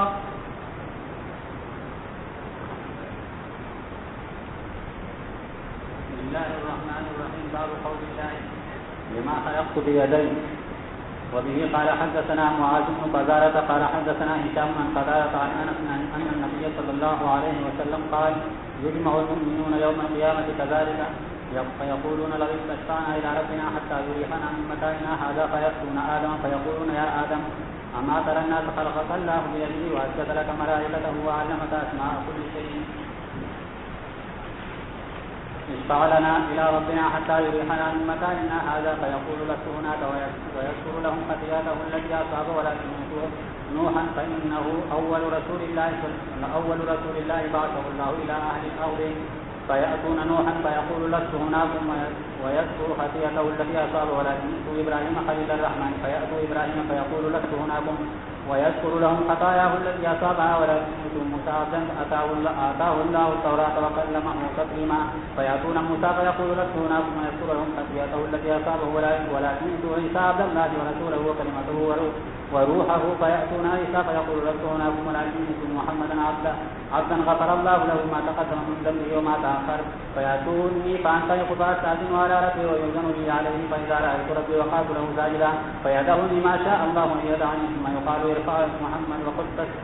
اسمع وسلت واشفعت شفا فأحمد ربي بمحامد علمني ربي ثم أشفع فيحج لي حجا فأدخلهم الجنة ثم أرجو فإذا رأيت ربي وقعت له ساجدا فيدعني ما شاء الله أن يدعني ثم يقال ارفع محمد وقلت اسمع وسلت واشفعت شفا فأحمد ربي بمحامد علمني ربي ثم أشفع فيحج لي حجا فأدخلهم الجنة ثم أرجو فإذا رأيت ربي فيحج لي حجا فأدخلهم الجنة ثم أرجو فإذا رأيت ربي وقعت له ساجدا فيدعني ما شاء الله أن يدعني ثم يقال ارفع محمد وقلت اسمع واشفعت شفا وسلت فأحمد ربي بمحامد علمني ربي ثم أشفع فيحج لي حجا فأدخلهم الجنة ثم أرجو فأقول يا ربي ما بقي في النار إلا من حبسه القرآن ووجب عليه الخلود. قال النبي صلى الله عليه وسلم يخرج من النار من قال لا إله إلا الله وكان في قلبه من الخير ما يزن شعيرا ثم يخرج من النار من قال لا إله إلا الله وكان في قلبه من الخير ما يزن برا ثم يخرج من النار من قال لا إله إلا الله وكان في قلبه من الخير ما يزن ذرا. وبه قال حدثنا أبو اليمان قال أخبرنا سويد قال حدثنا أبو الزناد قال حدثنا أبو الزناد عن الأعرج عن أبي هريرة أن رسول الله صلى الله عليه وسلم قال يد الله ملأى لا تغيضها نفقة سحاء الليل والنهار وقال أرأيتم ما أنفق من خلق السماء والأرض فإنهم لم يغض ما في يده وقال أتوا على الماء فإنه لم يغض ما في يده وقال أتوا على الماء وبيده الأخرى الميزان يحمل ويرفع. وبه قال حدثنا مقدم بن محمد قال حدثنا عن القاسم بن يحيى عن عبيد الله عن نافع عن ابن عمر رضي الله تعالى عنه عن رسول الله صلى الله عليه وسلم أنه قال إن الله يقبض الأرض يوم القيامة ويأتي السماوات بيمينه ثم يقول أنا الملك. وقال عمر بن حمزة سمعت سالما سمعت ابن عمر رضي الله تعالى عنه وعن النبي صلى الله عليه وسلم بهذا. ورواه سعيد عن مالك وقال أبو اليمان أخبرنا شعيب عن الزهري قال أخبرنا أبو سلمة أن أبا هريرة رضي الله تعالى عنه قال رسول الله صلى الله عليه وسلم يقبض الله الأرض. وبه قال حدثنا مسدد سمع يحيى بن سعيد عن سفيان قال حدثني منصور بن سليمان عن إبراهيم عن عبيدة عن عبد الله أن يهوديا جاء إلى النبي صلى الله عليه وسلم فقال يا محمد إن لا يمسك السماوات على إصبعين والأرضين على إصبعين والجبال على إصبعين والشجر على إصبعين والخلائق على إصبعين ثم يقول أنا الملك. فضحك رسول الله صلى الله عليه وسلم حتى بدت مواجهه ثم قرأ وما قدر الله حق قدره. قال يحيى بن سعيد وزاد فيه حذير بن عياض عن منصور عن إبراهيم عن عبيدة عن عبد الله فضحك رسول الله صلى الله عليه وسلم تعجبا وتسبيحا له. وبه قال حدثنا عمر بن حفص بن غياث قال حدثنا أبي قال حدثنا الأعمش قال سمعت إبراهيم قال سمعت ورقة يقول قال عبد الله جاء رجل إلى النبي صلى الله عليه وسلم من أهل الكتاب فقال يا أبا القاسم إن الله يمسك السماوات على إصبعين والأرضين على إصبعين والشجر على إصبعين والخلائق على إصبعين ثم يقول أنا الملك فرأيت النبي صلى الله عليه وسلم حتى بدت نواجذه ثم قرأ وما قدر الله حق قدره. باب قول النبي صلى الله عليه وسلم لا شخص أغير من الله. وبه قال یہ باب لائے ہیں جو بتانے کے لیے کہ لفظ شخص کا اطلاق باری تعالیٰ سے بظاہر ایسا لگتا ہے کہ امام بخاری جو ہیں وہ شخص کا اطلاق کرنے کو جائز سمجھتے ہیں کیونکہ اس پر حدیث لائے ہیں کہ نبی کریم صلی اللہ علیہ وسلم نے تو فرمایا کہ لا شخص اغیر من اللہ اور بعد میں لا احد اغیر من اللہ. تو شخص کے لفظ اطلاق کی طرح سے الگ الگ کے اوپر ہوا. لیکن جمہور کا کہنا یہ ہے کہ لفظ شخص کا اطلاق باری تعالیٰ کے اوپر درست نہیں ہے کیونکہ شخص جو ہے یہ اجسام اور حوادث کے ساتھ بات ہے عرفاً لغتاً بھی اور عرفاً. اللہ تبارک و تعالیٰ پر اس کا اطلاق نہیں ہے. اور یہ لا شخص اغیر من اللہ جس حدیث میں آیا ہے جس روایت میں اگر وہ تسلیم کر دیا جائے کہ آپ نے شخص کی طرف استعمال کیا تھا تب بھی اس سے یہ تو نفی ہو رہی ہے دوسرے اشخاص کی نا تو دوسروں پر جو غیر اللہ ہیں ان کے اوپر لفظ اشخاص کا اطلاق ہوا، سمجھے نا؟ تو اس سے اللہ تعالیٰ کے شخص ہونے کی کا اس بات لازم نہیں آتا۔ اس کی مثال جو ہے جیسے کوشچن سے جائے کہ لا رجل اشجع من الاسد، لا رجل اشجع من الاسد، کوئی بھی مرد جو ہے وہ شیر سے زیادہ بہادر ہے۔ اس کا مطلب یہ نہیں کہ رجل جو ہے وہ اسد، رجل کا اطلاق اسد پر کیا جا سکتا ہے، بلکہ یہ مطلق نفی مقصود ہے کہ کسی رجل میں وہ صلاحیت نہیں ہے کہ اس کو اسد سے زیادہ شجاع قرار دیا جائے۔ یہاں پر بھی لفظ شخص کا اطلاق کرتے فرمایا گیا کسی شخص میں یہ صلاحیت نہیں ہے تو اس کو اغیر قرار دیا جائے اللہ تعالیٰ نے۔ اس سے یہ آدمی تھا کہ باری تعالیٰ بھی شخص ہوتی، تو اس واسطے جمہور کا قول یہ راجع ہے کہ لفظ شخص کا اطلاق باری تعالیٰ کے ساتھ اس کے اوپر درست نہیں ہے۔ ہمارے پاس اردو ترجمہ میں شخص کا لفظ آ گیا ہے، سبحان الذی اسریٰ بعبدہ لیلا من المسجد الحرام، اس کا ترجمہ حضرت شاہ عارف الدین صاحب کے ترجمے میں یوں آ گیا ہے کہ پاک ہے وہ شخص جو اپنے بندے کو لے لیا۔ تو شخص کا اطلاق باری تعالیٰ کے اوپر کیا ہے اس ترجمے میں۔ تو اس پر ہم جو بات مبتدئین وغیرہ مخالفین ہیں وہ اعتراض کرتے ہیں۔ تو بظاہر حضرت شاہ الدین صاحب نے جو ترجمہ کیا یہ اپنے زمانے سے عرف کے لحاظ سے کیا، تو اس میں شخص کا اطلاق باری تعالیٰ کے لیے کیا جاتا ہوگا ذات کے معنی میں، لیکن بعد میں جو عرف متروک ہو گیا لہٰذا اب کسی کے لیے ضرورت نہیں ہے جو لفظ شخص کا اطلاق باری تعالیٰ پر کریں۔ جی وبه قال حدثنا موسى بن اسماعيل قال حدثنا ابو عوانة قال حدثنا عبد الملك عن ورداء بن سعد بن المغيرة عن المغيرة قال سعد بن عبادة لو رأيت رجلا مع امرأتي لضربته بسيف غير مسلم، فبلغ ذلك رسول الله صلى الله عليه وسلم فقال أتعجبون من غير سعد والله لا أنا أغير منه والله أغير مني ومن أجل غيرة الله حرم الله الفواحش ما ظهر منها وما بطن ولا أحد أحب إليه العذر من الله ومن أجل ذلك بعث المنذرين والمبشرين ولا أحد أحب إليه الملحة من الله ومن أجل ذلك وعد الله الجنة وقال عبد الله بن عمرو عن عبد الملك لا شخص أغير من الله باب قل أي شيء أكبر شهادة قل الله یہاں یہ کہہ رہے ہیں امام بخاری کہ باری تعالیٰ کے اوپر لفظ شے کا اطلاق بھی درست ہے، کیونکہ قرآن کریم میں قل أي شيء أكبر شهادة، کون سی چیز ہے جس کی شہادت سب سے بڑی ہے؟ قل اللہ، پر کوئی جواب دے دو کہ اللہ تعالیٰ نے۔ تو یہاں پر لفظ باری تعالیٰ نے اپنے لفظ کو شے سے تعبیر فرمایا، تو یہ ان حضرات کی تعریف کر رہے ہیں کہ جو لفظ شے کا اطلاق باری تعالیٰ کے اوپر کر سکتے ہیں، کرنے کو جائز سمجھتے ہیں۔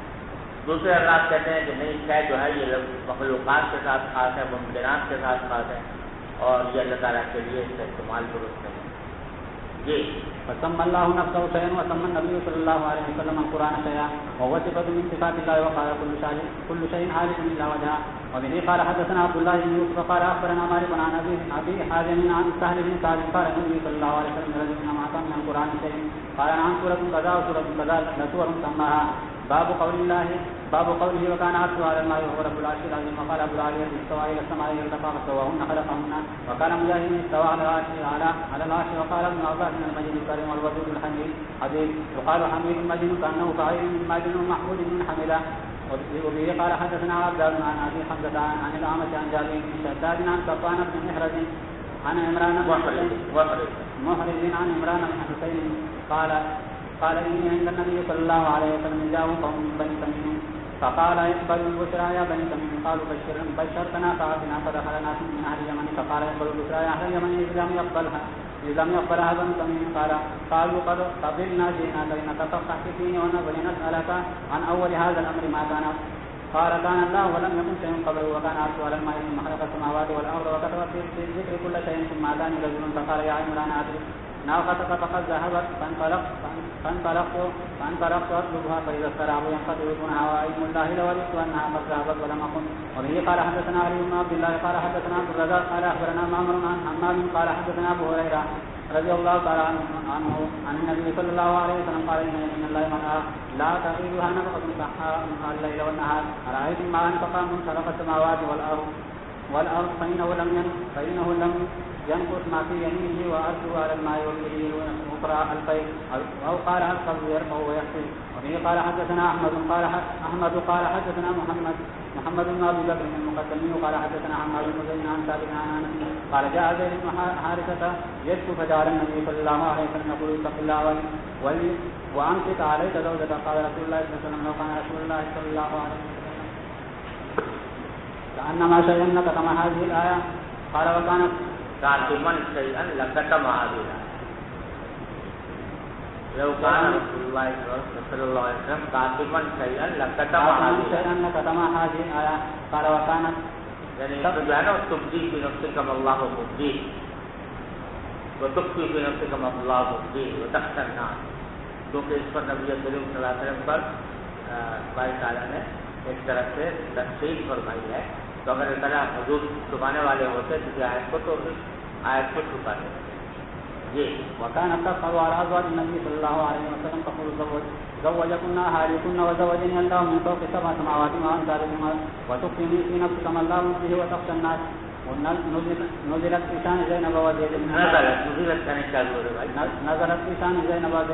وزيد بن حارثة. وبه قال حدثنا خلاد بن يحيى قال حدثنا عيسى بن الرحمن قال سمعت أنس بن مالك يقول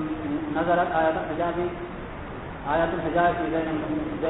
زينب بنت جحش فأطعم عليها يومئذ خبزا ولحما وكانت تكفر على نساء النبي صلى الله عليه وسلم وكانت تقول إن الله أنزل من السماء. وبه قال حدثنا أبو جمال قال أخبرنا شعيب قال حدثنا أبو جناد عن أبي هريرة عن النبي صلى الله عليه وسلم قال إن الله لما قضى الحرب كتب عنده فقال إن رحمتي سبقت غضبي. وبه قال حدثنا إبراهيم بن المنذر قال حدثنا محمد بن فليح قال حدثنا أبي عن هلال عن عطاء بن يسار عن أبي هريرة رضي الله عنه وعنه عن النبي صلى الله عليه وسلم قال من آمن بالله ورسوله وأقام الصلاة وصام رمضان فإن حقا على الله أن يدخله الجنة حاجة في سبيل الله أو جلس في أوله تدوري بها. قالوا يا رسول الله أفلا ننبئ الناس بذلك؟ قال إن في الجنة 100 درجة أعطى الله في سبيلك كل درجتين ما بينهما كما بين السماء والأرض. فإذا سألتم الله فاسألوه الفردوس فإنه أوسط الجنة وأعلى الجنة وفوقه عرش الرحمن ومنه تصدر أنهار الجنة. وفيه قال حدثنا يحيى بن جعفر قال حدثنا أبو معاوية عن الأعمش عن إبراهيم والتيمي عن أبيه عن أبي ذر قال دخلت المسجد ورسول الله صلى الله عليه وسلم جالسا فلما غربت الشمس قال يا أبا ذر هل تدري أين تذهب هذه النفوس؟ قال قلت الله ورسوله أعلم. قال فإنما تذهب فتستأذن في السجود فيؤذن لها في السجود وكأنها قد قيل لها ارجعي من حيث جئت فتطلبه من مغربها ثم قرأ ذلك مستقر لها في قراءة عبد الله. وبه قال حدثنا موسى عن إبراهيم قال حدثنا ابن شهاب عن أبي بن الصباح أن زيد بن ثابت حدثه وقال ليس حدثني عبد الرحمن بن خالد عن ابن شهاب عن ابن الصباح أن زيد بن ثابت حدثه قال أرسل إلي أبو بكر فتتبعت القرآن حتى وجدت آخر سورة فهو مع أبي خزيمة الأنصارية لم أجدها مع أحد غيره إلا قد جاءكم أحد غيره لقد جاءكم رسول من أنفسكم حتى هذا الذراع. وبه قال حدثنا يحيى بن بكير قال حدثنا ليس عن موسى بهذا وقال مع أبي خزيمة الأنصاري. وبه قال حدثنا مولى بن أسد قال حدثنا وهيب عن قيس عن قتادة عن أبي العالية عن ابن عباس قال كان النبي صلى الله يقول عند الكرب لا إله إلا الله العظيم الحليم لا إله إلا الله ربه لا إله إلا هو رب العرش العظيم لا إله إلا هو رب السماوات ورب الأرض ورب العرش الكريم. وبه قال حدثنا محمد بن يوسف قال حدثنا سفيان عن عمرو بن يحيى عن أبيه عن أبي سعيد الخدري رضي الله تعالى عنه عن النبي صلى الله عليه وسلم قال الناس يصعقون يوم القيامة فإذا أنا بالمساعد بقائمة من قوائم العرش. وقال الماجسون عن عبد الله بن الفضل عن أبي سلمة عن أبي هريرة رضي الله تعالى عنه عن النبي صلى الله عليه وسلم قال فأكون أول من بعث فإذا مساعد بالعرش. باب قول الله تعوذ الملائكة والروح إليه وقوله إليه يصعد الكلم الطيب. وقال أبو جهل عن ابن عباس جو آگے باب آ رہے ہیں اور حدیثیں لا رہے ہیں کسی حدیثوں سے بھی اور ان حدیثوں میں بھی مقصود ہے بارے تعالیٰ کی صفت علو کو ثابت کرنا. اب یہ علو کی صفت کے بارے میں بھی اس کی تشریح میں اختلاف ہوا ہے سلف کا. علامہ ابن تیمیہ حافظ ذہبی ابن قیم یہ حضرات کو یہ کہتے ہیں جو علوم جو ہے باری تعالیٰ کی صفت یہ علوم جہت ہے اوپر کی طرف باری تعالیٰ اوپر اور جمہور کہتے ہیں کہ یہ علوف معنوی ہے، علوف رتبی ہے، اس کو تعبیر کیا گیا ہے علوف جہت سے بھی۔ جو لوگ یہ کہتے ہیں کہ علوف جہت ہے وہ ان احادیث سے استدلال کرتے ہیں جس میں باری تعالیٰ کا اوپر ہونا ذکر کیا گیا، جیسے مثلا یرحم من فی الارض یرحمکم من فی السماء، یا جیسے وہ جاریہ سے پوچھا تھا کہاں ہے اللہ، تو اس نے اوپر کی طرف اشارہ کیا تو آپ نے اس کی ایمان کی تصدیق کروائی وغیرہ وغیرہ۔ تو جگہ جگہ باری تعالیٰ کے لیے اوپر کی صفت ثابت کی گئی ہے، تو اس کے ظاہر سے استدلال کرتے ہوئے حضرات کہتے ہیں کہ صفت علو جو ہے یہ علو جہت ہے۔ اور جمہور کا کہنا یہ ہے کہ جہاد جو ہے وہ خود مخلوق ہے، ظاہر ہے وہ خالق تو نہیں ہے، وہ قدیم تو نہیں ہے، وہ تو خود مخلوق ہے۔ جب مخلوق ہے تو پھر باری تعالیٰ جو ہے وہ جب جہاد کے وجود سے پہلے سے ہے تو پھر جہاد سے منزہ ہے، اور جب منزہ ہے تو پھر وہ کسی خاص جہت میں نہیں ہے بلکہ وہ منزہ ہے تمام جہاد سے، اور جب منزہ ہے جہاد سے تو پھر علو کا جہاں پر بھی اطلاق آیا ہے تو وہ علو رتبی ہے۔ اور انسانوں کی تقریب الفام کے لیے یہ تعبیرات اختیار کی گئی، من کی سما اوپر کی طرف وغیرہ وغیرہ، سمجھ گئے نا؟ یہ دونوں میں یہ فرق ہے۔ اور علامہ تیمیہ اور ابن قیم اور ذہبی وغیرہ ان حضرات کو بڑا اصرار ہے، علامہ ذہبی نے پوری کتاب لکھی ہے کتاب العلوم کے نام سے اسی موضوع پر، تو ان کو بڑا اصرار ہے کہ نہیں یہ ہونا چاہیے۔ حالانکہ اگر علوِ جہت مانا جائے تو بات جو ہے وہ مجسمہ سے بالکل قریب پہنچ جاتی ہے، مجسمہ اور مشبہہ سے، اس واسطے جمہور نے اس کی بڑی سختی سے ترجیح دی۔ وقال ابو جمرة عن ابن عباس رضي الله تعالى عنهما بلغ ابا ذر مبعث النبي صلى الله عليه وسلم فقال يا اخي اعلم لي علما هذا الرجل الذي له مكنه ياتيه الخبر من السماء. وقال مجاهد العمل الصالح يرفع الكلمة الطيب يقال ذي المعارج الملائكة تعرج الى الله. وبه قال حدثنا اسماعيل قال حدثني مالك عن ابي الزناد عن الأعرج عن ابي هريرة رضي الله تعالى عنه ان رسول الله صلى الله عليه وسلم قال يتعاقبون فيهما ملائكة بالليل وملائكة بالنهار ويجتمعون في صلاة العصر وصلاة الفجر ثم يعرض الذين بعثوا فيكم فيسألهم ربهم وهو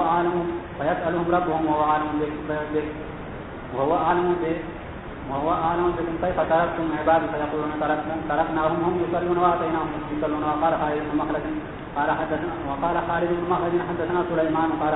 حدثني عبد الله بن دينار عن ابي صالح عن ابي هريره قال رضي الله تعالى عنه قال قال رسول الله صلى الله عليه وسلم من تصدق بيده ثمرة من كسب طيب ولا يقبل الى الله الا الطيب فان الله يتقبلها بيمينه ثم يريبها لصاحبه كما يربيها لصاحبه كما يربي احدهم فلوه حتى تكون مثل الجبل. ورواه ورقاء عن عبد الله بن دينار عن صحيح بن يسار عن ابي هريره عن النبي صلى الله عليه وسلم ولا يقبل الى الله الا الطيب. وبه قال حدثنا عبد العال بن محمد قال حدثنا يزيد بن زريع قال حدثنا سعيد بن قتادة عن العالي عن ابن عباس رضي الله تعالى عنه ان النبي الله صلى الله عليه وسلم كان يقول ان عند الشرط لا اله الا الله العظيم الحليم لا اله الا الله رب العرش العظيم لا اله الا الله رب السماوات ورب العرش الكريم. وبه قال حدثنا سفيان عن أبيه عن أبي نعيم أو قال أبي نعيم شق قبيصته عن أبي سعيد قال بعث إلى النبي صلى الله عليه وسلم بذهيبة فقسمها بين أربعة. وحدثني إسحاق بن نصر قال حدثنا عبد الرزاق قال أخبرنا سفيان عن أبيه عن أبي نعيم عن أبي سعيد الخدري رضي الله تعالى عنه قال بعث علي وهو بيمن إلى النبي صلى الله عليه وسلم بذهيبة في قربتها فقسمها بين الأقرع بن حابس الحنظلي ثم أخذ بني مجاهد وبين عيينة بن حسن بن بدر الفزاري وبين علقمة بن عرادة العامرية ثم أحد بني خلاد وبين زيد الخير الطائي ثم أحد بني نبهان فتغذبت قريش والأنصار فقالوا بسناديد أهل نجد ويدعون قال إنما أتألفهم فأقبل رجل غير العينين ناس الجبين كسر اللحية مثل الوجهين وجنتين محلوق الرأس فقال يا محمد اتق الله فقال فمن يطع الله إذا عصيتم فمن يطيع الله إذا عصيتم فيأمن على أهل الأرض ولا تأمنوا لي فسأل رجل من القوم قتله النبي صلى الله عليه وسلم وراه خالد بن الوليد فمنعه فلما ولى قال إن من شئت هذا قوما يقرؤون القرآن لا يجاوز حناجرهم يمرقون من الإسلام مروقة من الرمية يقتلون أهل الإسلام ويدعون أهل الأوثان لئن أدركتهم لأقتلنهم قدر علي وبه قال حدثنا عياش بن الوليد قال حدثنا وكيع عن رامة عن إبراهيم التيمي وراه عن أبيه عن أبي ذر قال سألت النبي صلى الله عليه وسلم عن قوله والشمس تجري من مستقر الله قال مستقرها تحت العرش باب قول الله تعالى